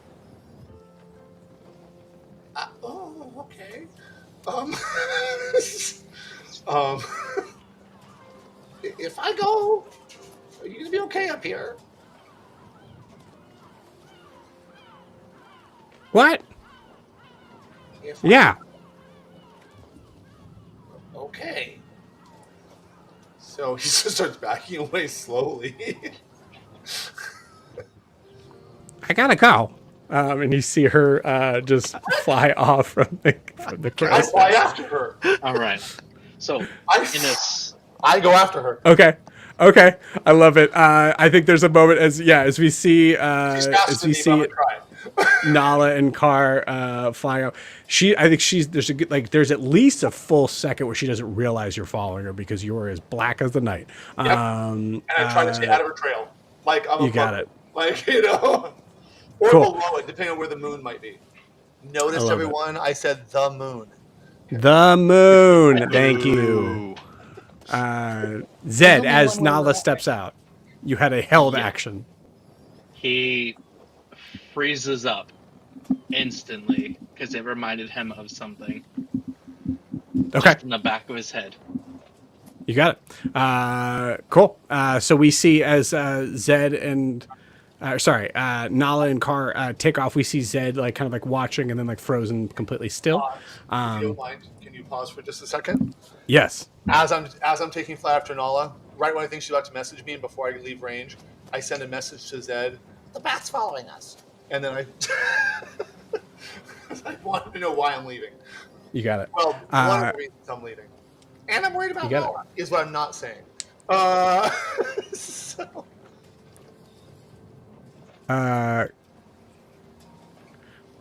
Car, roll me a stealth check with advantage. Never mind, I rolled a nat 1. She has no idea that you're following her. Okay, do you want me No, Ogre says, not can't see a not rainbow at when you're all. looking down. Kaelinor, you hear a message. I think just about the time of when you're about to like fall asleep. Kaelinor, you hear a message. Hey, wake up! I'm awake. This isn't how message works. You should meant. Okay.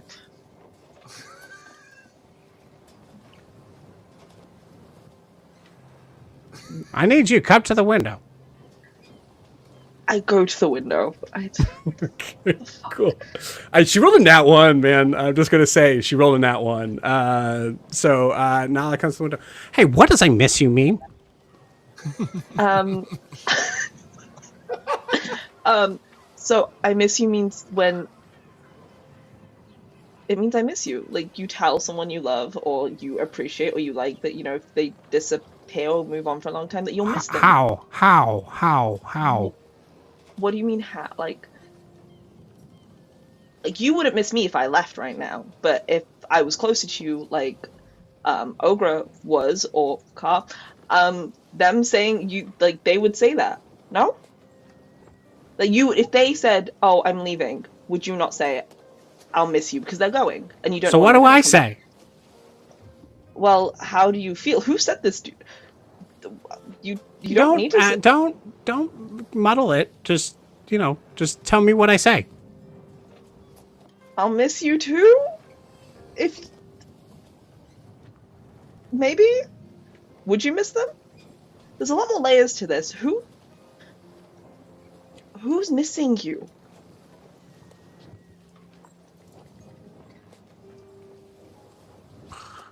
Okay. Thanks. You see her fly off. Nala! Probably. I head out the window. Nala! Who's missing you? Kaelinor, roll me a perception check. Car, what did you get on that stealth check? I didn't roll it because I wasn't sure. Okay. You definitely have advantage. It's so dark out. Okay. 18. Okay. It's a 9. Okay. You have no idea. Nala kind of flies back up to the crow's nest and is looking around. Car! I will fly back up. Yeah, Where'd you go? I was trying to follow you. You're quick. What? What? How close? Not very. You're fast. What do I roll for this? Okay. I'll just say that she just rolled an insight check on you. I think for Car there's a like, because I want to make sure that I'm giving your character agency here on this. Right. Car probably doesn't really know. I don't know. What does Car think is going on or knows what's going on? He's he gets the idea of romance, even though very few people romance the Ashwing. Well, very few Eric Cochran romance the Ashwing, so he gets the concept. He thinks that might be what this is, but A, he doesn't really know too much about the Fire Wings, and B, this, from the stories and the tales he tells of ancient romances, this isn't what it looks like. Yes, I love so that so he's much. like, maybe, but this is not what it looks like, so I don't know. Like Okay, cool. So we'll say your choice in the idea of like, so here's what I'm having you roll for. okay. Nala's rolling insight check based on the idea that if you overheard her conversation, Okay. you didn't say which way the other if you did or not. So Right. if you think Carr would purposely be trying to hide that fact. So if he heard the conversation, he would not hide it. Okay. Okay, you definitely heard it. I heard it. Okay. Yeah, oh for sure. And so then I wasn't sure based on. I mean, you gave me stealth. Right. I wasn't wasn't sure if you Right. Yeah. So I did, so, She was fast, but she was not Okay. like so then, using abilities there. So then a little, I'll back up a little bit. When she's like, "How fast?" I'll be like, "Well, you were pretty fast. I saw you talking to Kay."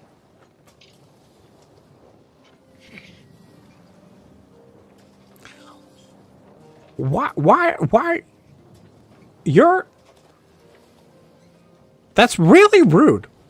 As a private conversation, you don't need to you don't need to be like watching every move I make. Why are you even up here? How? You were glowing and supposed to be sleeping. I'm worried about you. I know how to sleep, Car. I've been doing it for a long time. Longer than you, probably. Probably. What did you...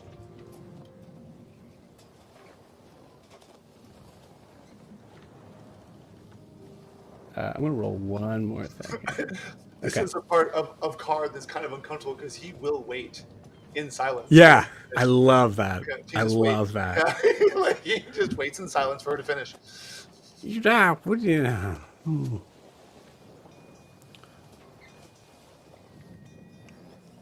I will miss you as well. Oh, well, that's good to hear. Thank you. I like that. I'm glad we'd miss each other if you left. Oh, sorry. When you take a break. I think right there. Mm-hmm. I think right there,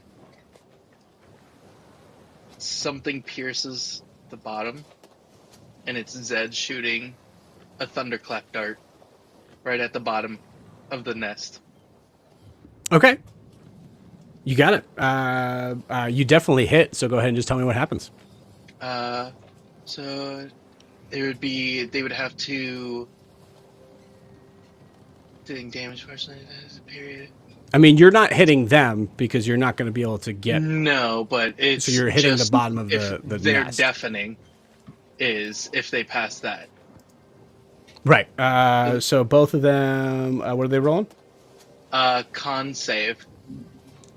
DC 15. No, 6.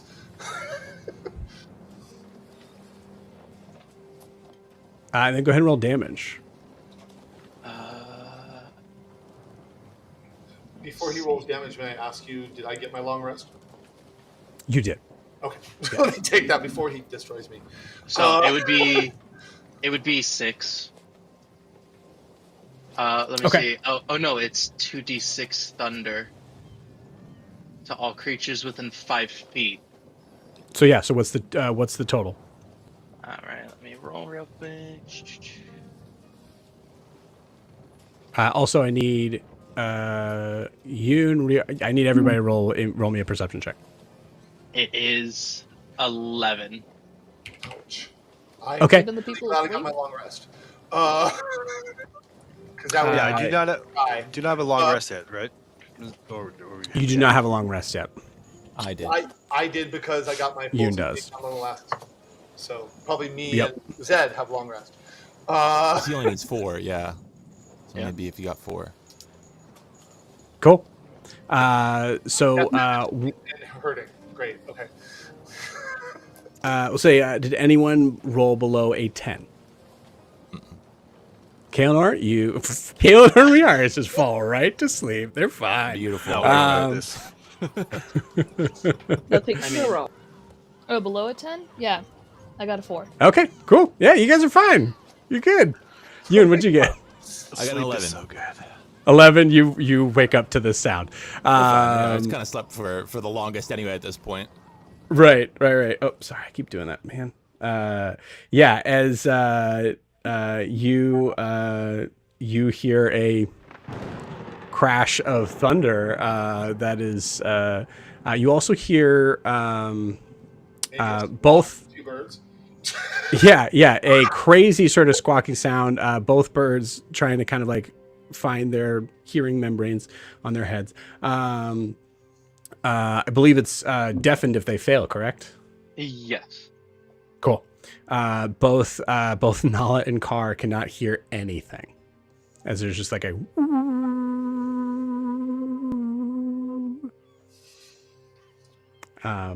But yeah, you hear the sound. Might as well be an explosion. Yeah, and it's conditions for 1 minute. Oh God. Okay. So they don't hear, but maybe Yoon does hear me yell, "Sea Witch." He's having total, like, he's mad.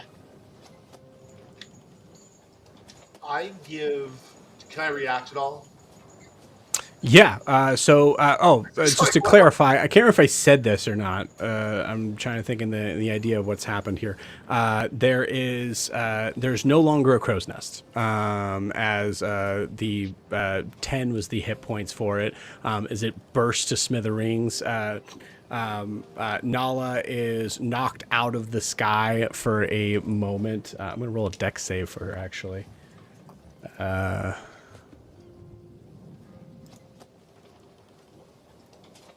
That's below a 10. Nala's plummeting. Oh hell no! I dive to save her from hitting the deck if I can. You got it. I'm going to say roll me an initiative roll for this. Okay. Oh, you're good. A nat 20. No, a dirty 20. Excuse me, dirty 20. Okay. Hell yeah. But still. Hell yeah. Yeah, Kar, you have no idea what's going on. You can't even really hear anything in your ears besides the ringing sort of sound. You see that there is no crow's nest. This is blasted to smithereens. You've taken that damage. You see Nala is just plummeting down. She seems to be conscious, but there is a full, Matrix Reloaded version. Trinity is falling down as you go to fly down to catch her. And you manage to just at the right time. Awesome. And then I will swoop and go straight up. Okay. I like it. Yoon, what are you doing? So,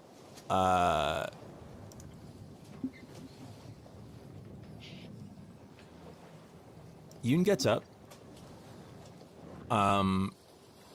Fully nude at this point, having taken off all of the bloody clothes that were all there, and he looks around because they're sort of hanging up, having been sort of cleaned best he could. There's very little water, drying, and he looks around, and I think I'm just gonna go with this, but he finds an ensign, the flag of the ship is like called an ensign. It's like one of the flags, and he just wraps himself in that, and he grabs a bottle. And he, I think he just stumbles out of the captain's quarters and starts walking up to the deck like that, just bottle in hand, wrapped in an ensign, bedhead, kind of trying to see who the fuck just woke him up and what's going on. Awesome. Go ahead and give me a perception check. DC 10 to be able to see Zed. And then more to see where Kar and Nala are. Nope, 3. Cool. Yeah, you're good. You spend at least a full turn not really knowing what's going on. So Zed, anything else you think you're doing in this stupor, you can feel free to do. Oh, he is targeting that light. Okay. With what? He is going to throw a dart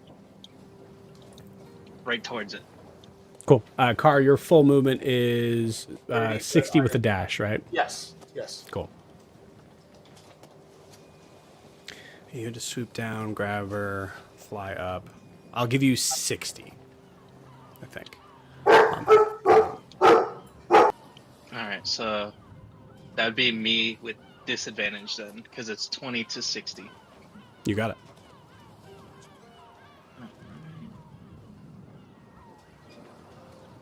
That could have been bad.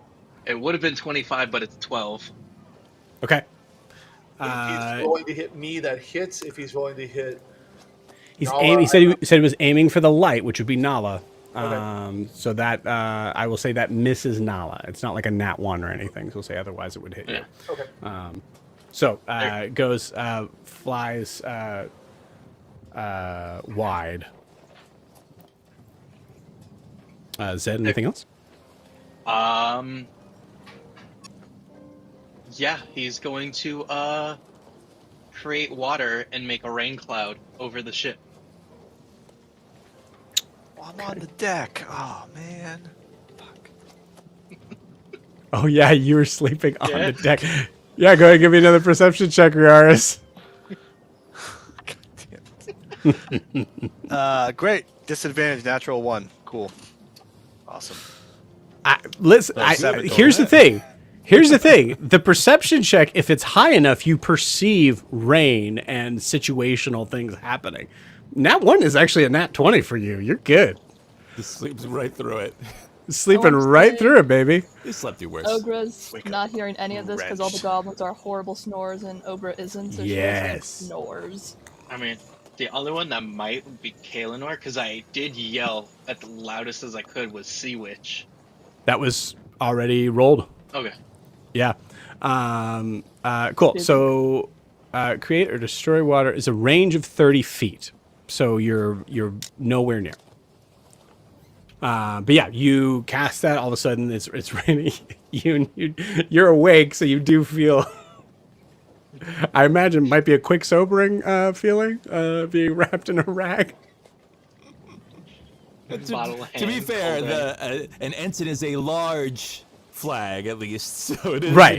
yeah. But it is very just think of like that sort of draped across like I don't know like a smoking Toga? jacket or something like that or a dressing gown that I was talking about, like that sort of hanging down and just he's wrapped it very nice for a flag, but it's still just it's like got that look to it, and it's just got a bottle. His hair and stuff is just drenched from the rain that's coming down. I guess if this might be only 30 feet, so but either way, Yeah, I think you definitely are perceiving Zed. It's up to you, like a level of perception here on that. No, I mean, so he's on the deck and he's just like freaking out, essentially. Okay, how far is he away? I would say like middle of deck, he'd be no further than 20 feet max. Okay, I'm gonna walk over to him with the bottle in hand and just go, Zed, buddy, we're willing friends, right? You let me help you, right? We're Sea Witch. Something's going on, right? You need some help, right? You just see Zed's head and then turns towards him and just starts talking in what was it? In deep speech. Does not understand him. I'm gonna trust that there's a part of Zed that sees Yoon and is a willing creature, and I'm gonna reach out. I'm gonna cast gaseous form on him.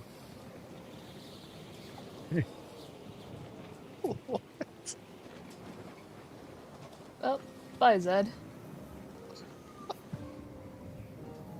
The anchor breaks, the mast unfurls, and Zed is left behind in the mist. Autopilot kicks on. Yeah, autopilot kicks on. Oh my god. So here's the thing: while in the form of a misty cloud, the target can't talk or manipulate objects. So that's it. Yeah. He's just a cloud of stuff. So if that works, then he is, for concentration up to 1 hour, a gaseous cloud. He can move around. I'll paste what the thing is. You transform a willing creature you touch along with everything it's wearing and carrying into a misty cloud for the duration. So here's what I'm pasting. So yeah, he does that. If that works, he literally just then looks around, drinks from the bottle, and then goes back to bed. Okay. Concentration, like, he could just keep it up as long as nobody breaks that concentration. Like, that's it. For a point of clarification, Zed, you, because I was doing a million things on here. Did Zed respond to you, Yoon? I can't remember what the response was. He's responded in deep speech, sort of turned towards me in a very creepy way. So Okay. that's why I was kind of like, I was counting on, like, you know, right? Is there a part of Zed that is a wailing creature? You know, like that sort of thing. That's the sort of wiggly part of that is that, you know, it has to be Is he willing creature. willing And I'm right saying now? like, so that's what Gotcha. I said. Yeah, you're willing. I'm helping you. Let me help you out. You know, but I don't know what state he's in. Obviously, that's some sort of weird thing going on. So Right. yeah. Cool. I think there's a way to handle this. So Zed, give me. The coral doesn't have anything to affect this, right? No. Because it's technically a different living creature. No, I assume when he was touching you, he was touching you. Okay. Zed, I'm going to say give me a Constitution. In your current state, give me a Constitution saving throw.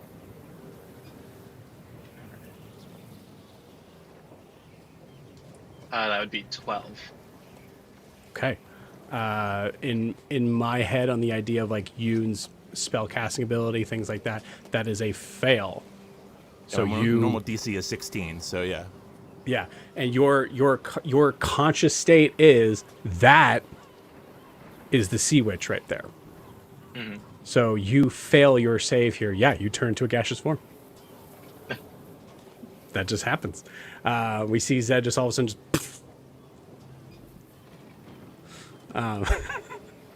Is there anybody else on the deck right now? There's Like, I only know- Riaris, okay, and no, he's that- full out. In that one, he's full out. That's fine. That's fine. No, it's Got my own literally rain just cloud on you me. and me, because Car is flying all around, and they probably don't see it. Yeah, then yeah, that's it. He's just making a ruckus, and I just do that, and then I walk back into the room. God, Whatever that's he wants good. to do is whatever he wants to do. God, that's good. Zed, do you move from this state?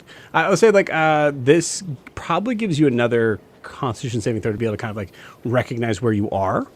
And so this would be like a con save to be able to kind of like get out of your current state. Yeah. just Or snap we'll out say of a wisdom saving throw. wisdom. Yeah. Oh. 11. Okay. Give me 2 more. All right. Of the wisdom. Yeah. That is 7. Oh, and a 9. Okay, Okay. I'm gonna use weighted dice, Cool. and so I just have to roll. Yeah, less than what they rolled. So that would be 7 minus 3 is 4. So yeah, so one of those rolls you can re-roll again as if you had advantage on that roll. All right. I think there's a certain aspect of that happens a little bit on its own for Yoon, like the same way that beginner's luck is a little bit just kind of like, and he saw what was happening a little bit, so I think there's a, you know, kind of like, this is how I'm helping him. Yeah. You can figure this out. Here's a little luck. You figure it out. I'm going back down. 14.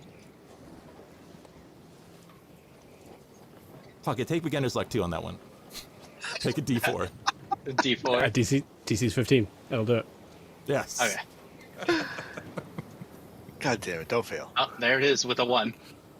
It's, I love that. Just with that 15. Cool. So there is, so I mean, if it makes a difference for you, Zed, there is about a good solid 10 minutes where you are just, like, I just imagine like you are like moving around as a mist, like trying to figure out how to save yourself, how to fight the sea witch, like that sort of thing. And then after 10 minutes, your brain kind of comes to.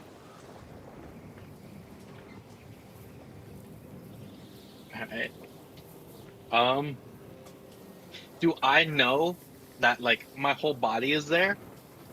I'm just a gaseous form, or am I just full on? Spell-wise, you freaking can out? see yeah, you can see the gas. It's usually, it's not clear. Normally, it is like some sort of slightly opaque mist, and so yeah, you could see it. You could probably feel it. And I guess one of the questions is, do you know I did that to you? Can you remember that? I guess because that's No. if you're coming to. I don't know if that's a No, I wouldn't remember anything. Okay. Cool. Am I able to make noise while I'm in gaseous form? Or no, Nope. not at all. That was part of the point. That's because you can't cast spells like that. You can't, interact with objects. You're just a gas. So And, yeah, I snap out of it. I can't make what I think I'm screaming. Like, what the hell's going on? It's you just see a gaseous form of me going back and forth on the deck, just running back and forth. That's incredible. I love that. Angry cloud. Can't fail and remain hovering so even when center otherwise incapacitated.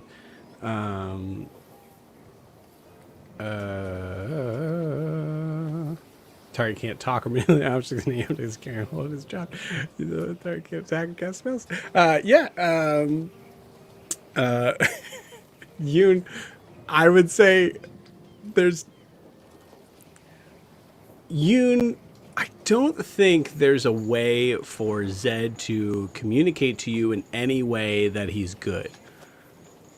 right. So I think there's a possibility that for a full hour, Zed is a gaseous form, unless you think at a certain point, like I think I would stop it anyways. it's not quite an hour, but I think what he does is he goes down, like he does his morning routine. Like there's not like a, he doesn't just get up and go. Like he's gotta brush his teeth. He's gotta do, he does a whole morning routine. I think he keeps the flag on just because his other thing is still so like it was soaked in blood and it's still drying and stuff. So he still has basically the same kind of setup with the flag, but everything else is much more. Hair brushed, and he's maybe even looked for a little bit of breakfast to see what was available, at least in the room or something, or just search for something. And instead of holding a bottle now, maybe half an hour later, he comes up with a glass, rather than the full bottle, looking a lot nicer. And depending on what he sees, like I guess I have to figure out if Zed is still like running around. I don't know. Can I do an insight check to like see if I can is this normal Zed craziness, like just circling around, or like it's. I think there's a like in the same way of like Zed not being able to communicate, Zed is unable to communicate. You have no idea. And Like how does a gaseous form tell you? Right. Okay, I'm cool now, dude.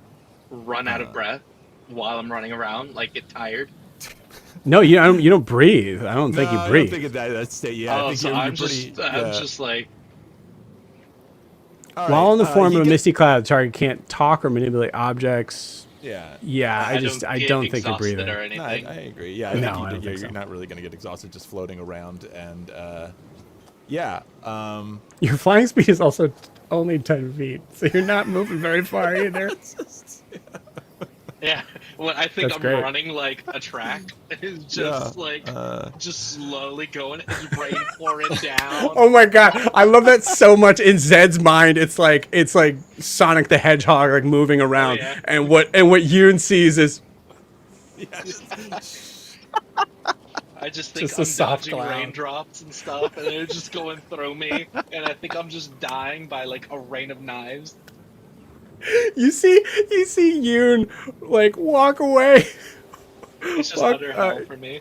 You see Yoon walk away the fastest you've ever seen a human walk away in your life. As time has like somehow sped up outside and slowed down in here, to where when Yoon comes out, you think it's only been like a couple minutes.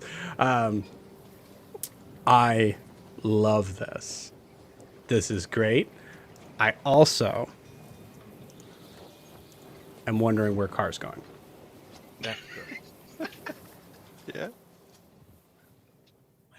Do I notice the created rain cloud below me?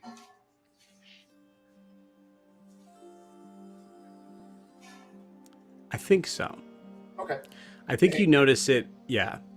Okay, in that case, I am probably until I get my hearing back and or Nolly gets her senses back.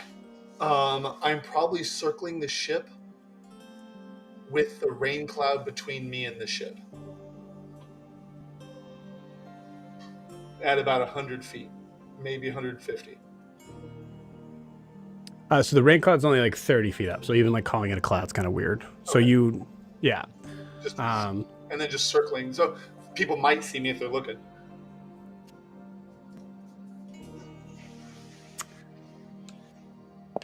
My goal was to get her out of range of ranged attacks and myself, not knowing exactly what was going on. I'm not even sure if I realized that Zed did that. She, as you catch her and fly up with her, we got about a minute of deafness and not being able to hear each other. Yeah, so there's a definite one of like you like kind of like soaring out and you like have her kind of like in your arms. Mm-hmm.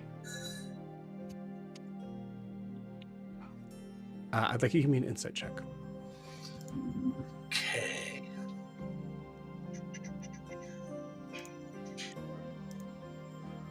Eight. Got nothing. You see a look come over her that is different. Okay. It's warm. Ooh, that's new.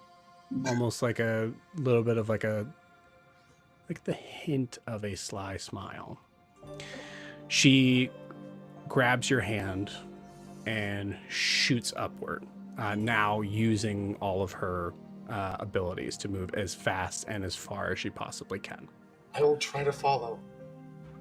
Cool. I was going to say, if you're willing, you're going.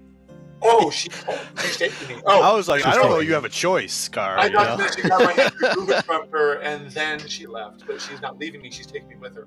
Then yes, I will use my wings to guide, so I'm making it less of a chore for her to drag me.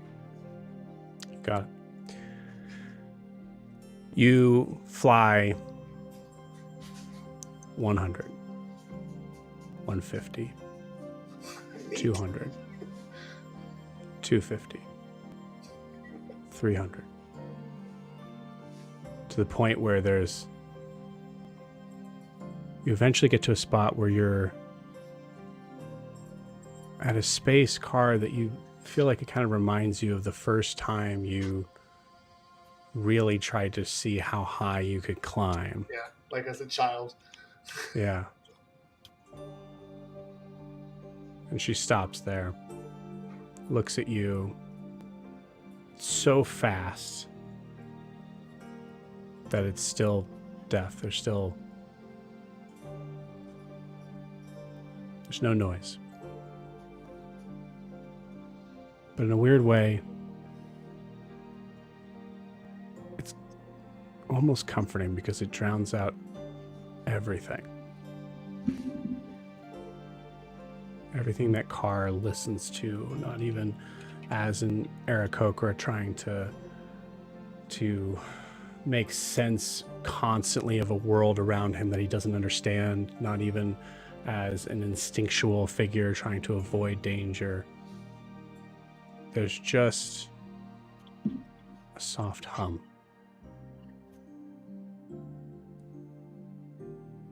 And the feeling of a gentle, almost purring sound as Nala sticks her head under yours. Oh. Car, what do you do? I kind of do the whole lovebird thing where it's, just kind of like scraping my beak a little bit against hers. And I don't really think we can effectively hold each other because otherwise our wings are going to stop us from flying. But I'll do my best to reciprocate doing that. Yeah.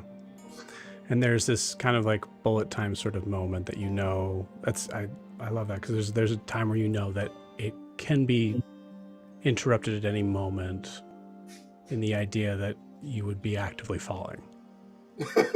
Yeah.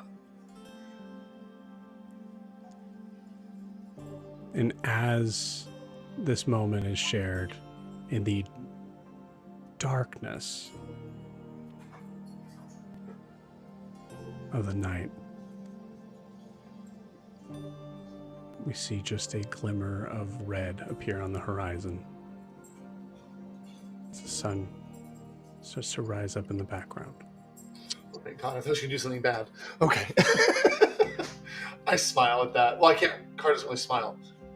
He does that thrumming. Maybe if she can't hear it, she can feel it since he's under my beak.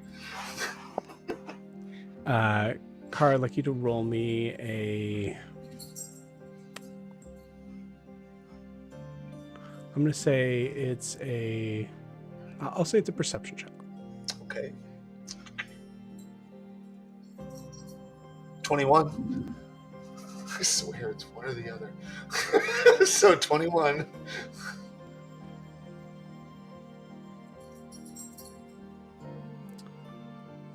She failed. She rolled a 13. Okay. So in this moment, she still thinks you're, like her, deafened, but it wears off from you. Oh, a little more quickly. Does she say something?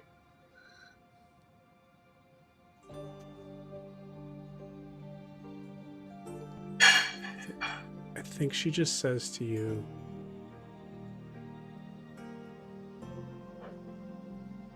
why does this feel right? Oh. So, given Carr's glibness and honesty and giving a rip what people think when he's talking too much, and knowing he can hear her and not sure that it's reciprocated, he will just take her in his arms and do a free fall for a while. Fuck yeah. And then before he gets too low, he'll break it and they'll swoop up. So that way she knows he heard her. Okay.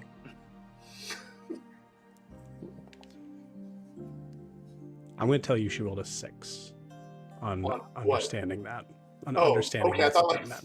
pulling up. I'm like, oh my god. Which is good. Which is Okay. good. Yeah. I think in this moment there's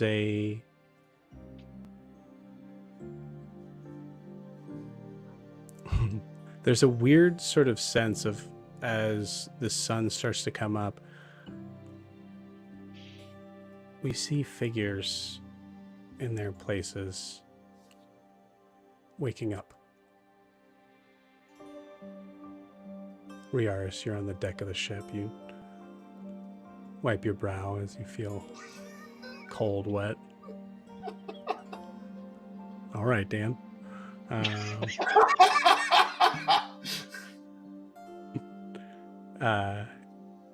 Yeah, so Riara says you feel the kind of cold sort of wetness from the rain that is now fully disapparated. What does Riaris do in this moment of just this kind of slow motion sort of moment, I think? I apologize. First one was a terrible time for desyncing, so I'm waking up as this stuff is happening, as they're floating down. Yep, so the sun's just kind of coming up. I think all that Riaris does is he kind of wakes up and he's shivering. You know, the clouds have dissipated, the sun's starting to rise up. There's moments of man, this is cold, and then he sees them. I think he just smiles. That's it. There's just like a, this is what it's about, smile. And that's it.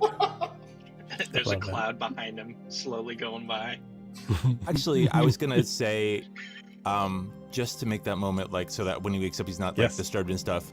If Zed would be okay with it, what I would have done as Yoon is sort of tried to guide him back to the captain's quarters. I would have looked at Riara, still sleeping, rather than undoing it right there. I think I would have tried to wave to him, and try to get Zed down, and then undo it when he's in the captain's quarters, where I could be okay. Beautiful. Try to keep the sound down a little bit so you can wake up there. We'll come to you guys last. I want to kind of do the so I love that though. Great. So Riaris, you see that. Ogra, you wake up to the sounds of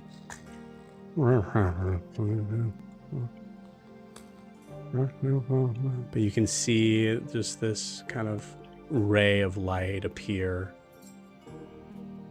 just from the porthole window right across the wooden floor, going just over the face of a still sleeping goblin. You choose who it is, but you wake up and see you're with your family. What do you do?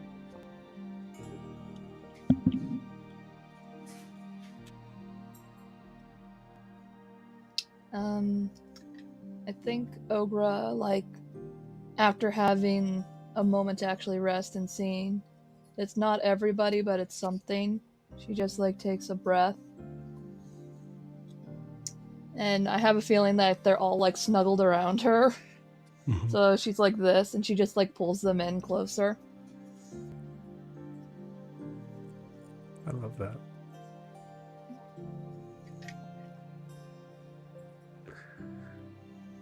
Kaelinor. The lower part of the ship, porthole just kind of gleaming through, I think also hitting you in the face as you're coming to. What do you do? I think Kay wakes up to quiet. And I think for the first time there isn't a dread or a sinking feeling. I think there's a weird contentness with it, and she's thinking about what Nala said about what's next. It's just, yeah, an arguably contentness of what is next. You notice on one of the captain's, the outside wall of one of the captain's cabins, there is an extended scroll that is part of the Diametalis code that is hanging up on the wall, and it's just within arm's reach as you're hanging in the hammock. You just notice it. I think she leans and grabs it.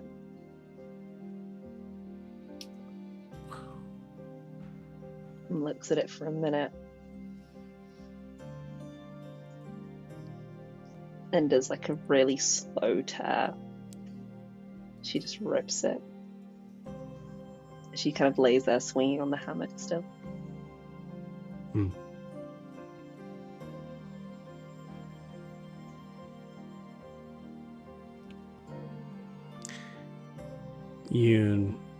You're guiding gaseous form Zed into the captain's quarters. You have the floor. What does Yoon do? So, yeah, he just takes him in there, and then I imagine, like, if he follows that, whatever you're doing, Zed, maybe you're still running around, but inside there, you know, like panicking, and I think he just tries to, like, get across to you, and of course to you, I don't know what sort of frame that's in. He was moving really fast or whatever, but, you know, he's just kind of going. And if Zed comes to him, then he'll undo the gaseous form right when that happens. Yeah, he probably noticed that the form like comes up to you inside the cabin and is just still. Right. Like So the then only time you've seen it still. he undoes. Zed. Oh, go ahead. Yeah. No, go ahead. No, it was fine. I was just Zed, I think there is one last thing that you do see.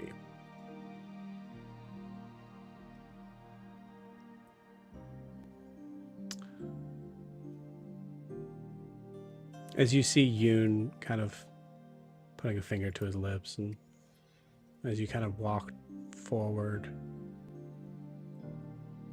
you've come to, but there's still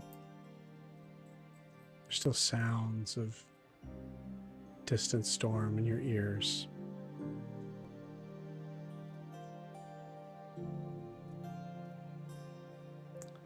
But then it dissipates.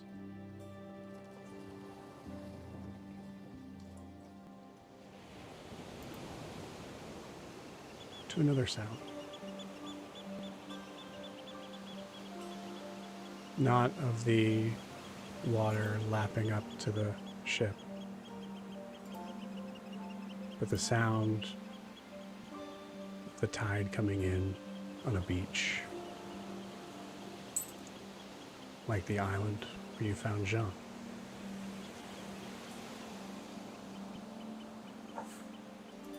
And as you see the sun pouring in through the captain's quarters, I think as the misty sort of version of you falls into Zed,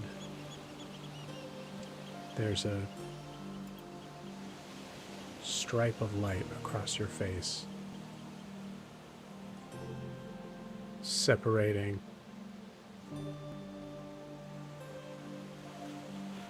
from the left side of darkness to the right side of light. What do you do? He just thinks of one thing when he starts turning back from gaseous form back to his original self, and it's spray of present time. And he just thinks back to the island.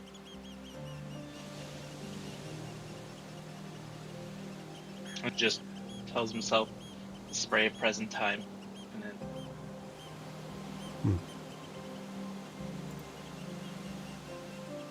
Said you meet Yoon's eyes, and you see you have your friend back. So, as soon as he's done with the guy, like he snaps, he comes back and he just hands him a drink. And just says, "Zed, what's going on?"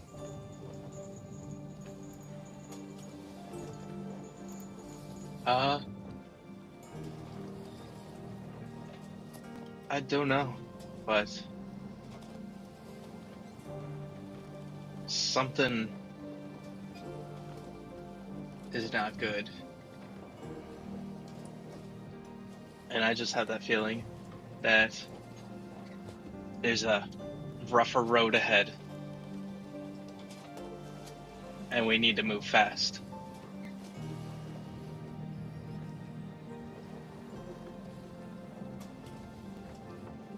Every day we have is a present.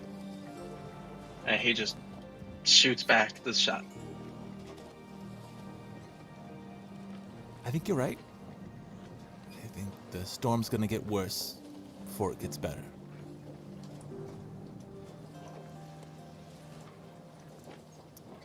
But I'll tell you something that I want to tell the rest of our crew as well.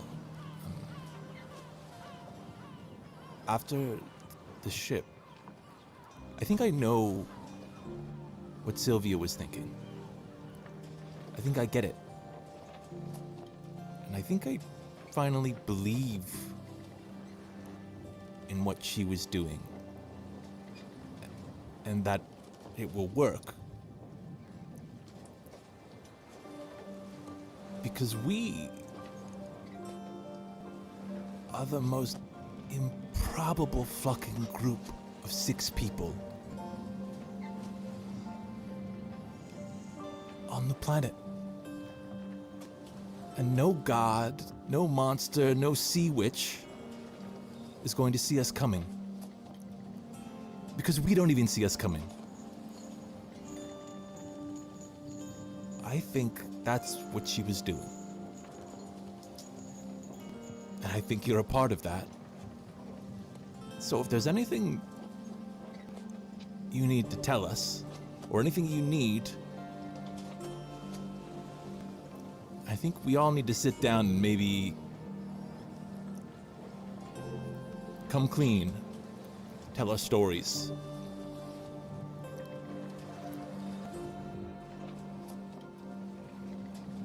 Yeah, I guess it's about time I tell you about 2 people in my life that helped me. And He,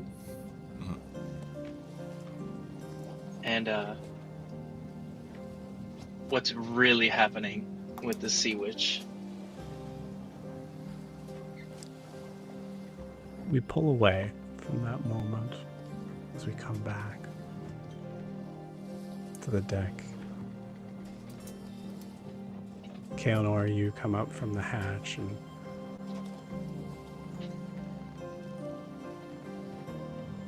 Ogre, you clamber out of the medic bay with the other goblins, some of which who have, in the middle of the night, have attached their broken limbs with now the razor sharp edges of spears and daggers, and already cut themselves several times as they're stumbling out into the room. One of them notices a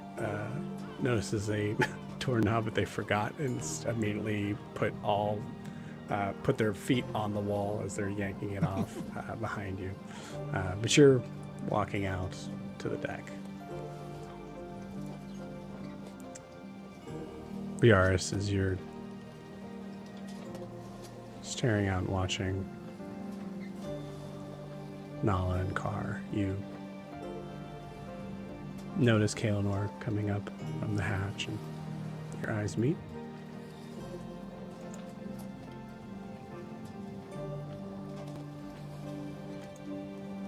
They can make a sly movement of eyes towards Nala and Carr, as if to show us Kael'nor comes out. Just like, look at that, almost like a knowing look. Even though we've never talked about it, it's been one of those things that everybody's kind of talked about without talking about. Eyes follow and go, oh, that's what she meant. So watch them descend. Ogre comes out and sees, and like, Ogre was right. So right, man. I'm going to roll one last perception check from Nala. That's a fail. She does not see you guys staring at them. We pull back. I was like, can I roll? No. If you'd Thumbs up like. behind her back. I'm curious if I can see them. Is it just a perception? Yeah, I like it. Yeah, please. 20. It's a dirty 20, but it's 20. Yeah, you see. Okay. If Carr could smile, he would. But birds don't smile very well.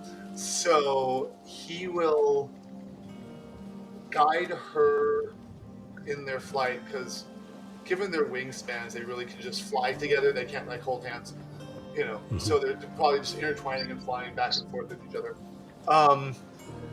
He will guide her back to one of the higher decks after flying around for a bit, in an effort to like bank her away from them for a bit, so she doesn't notice they are watching. If that makes sense. I like it. Because Carr doesn't care, but he knows she would. So he'll like just bank around for a bit, fly for a while longer, but then descend. I think we pull back from the ship as you are banking away. There's a moment as the camera's pulling back that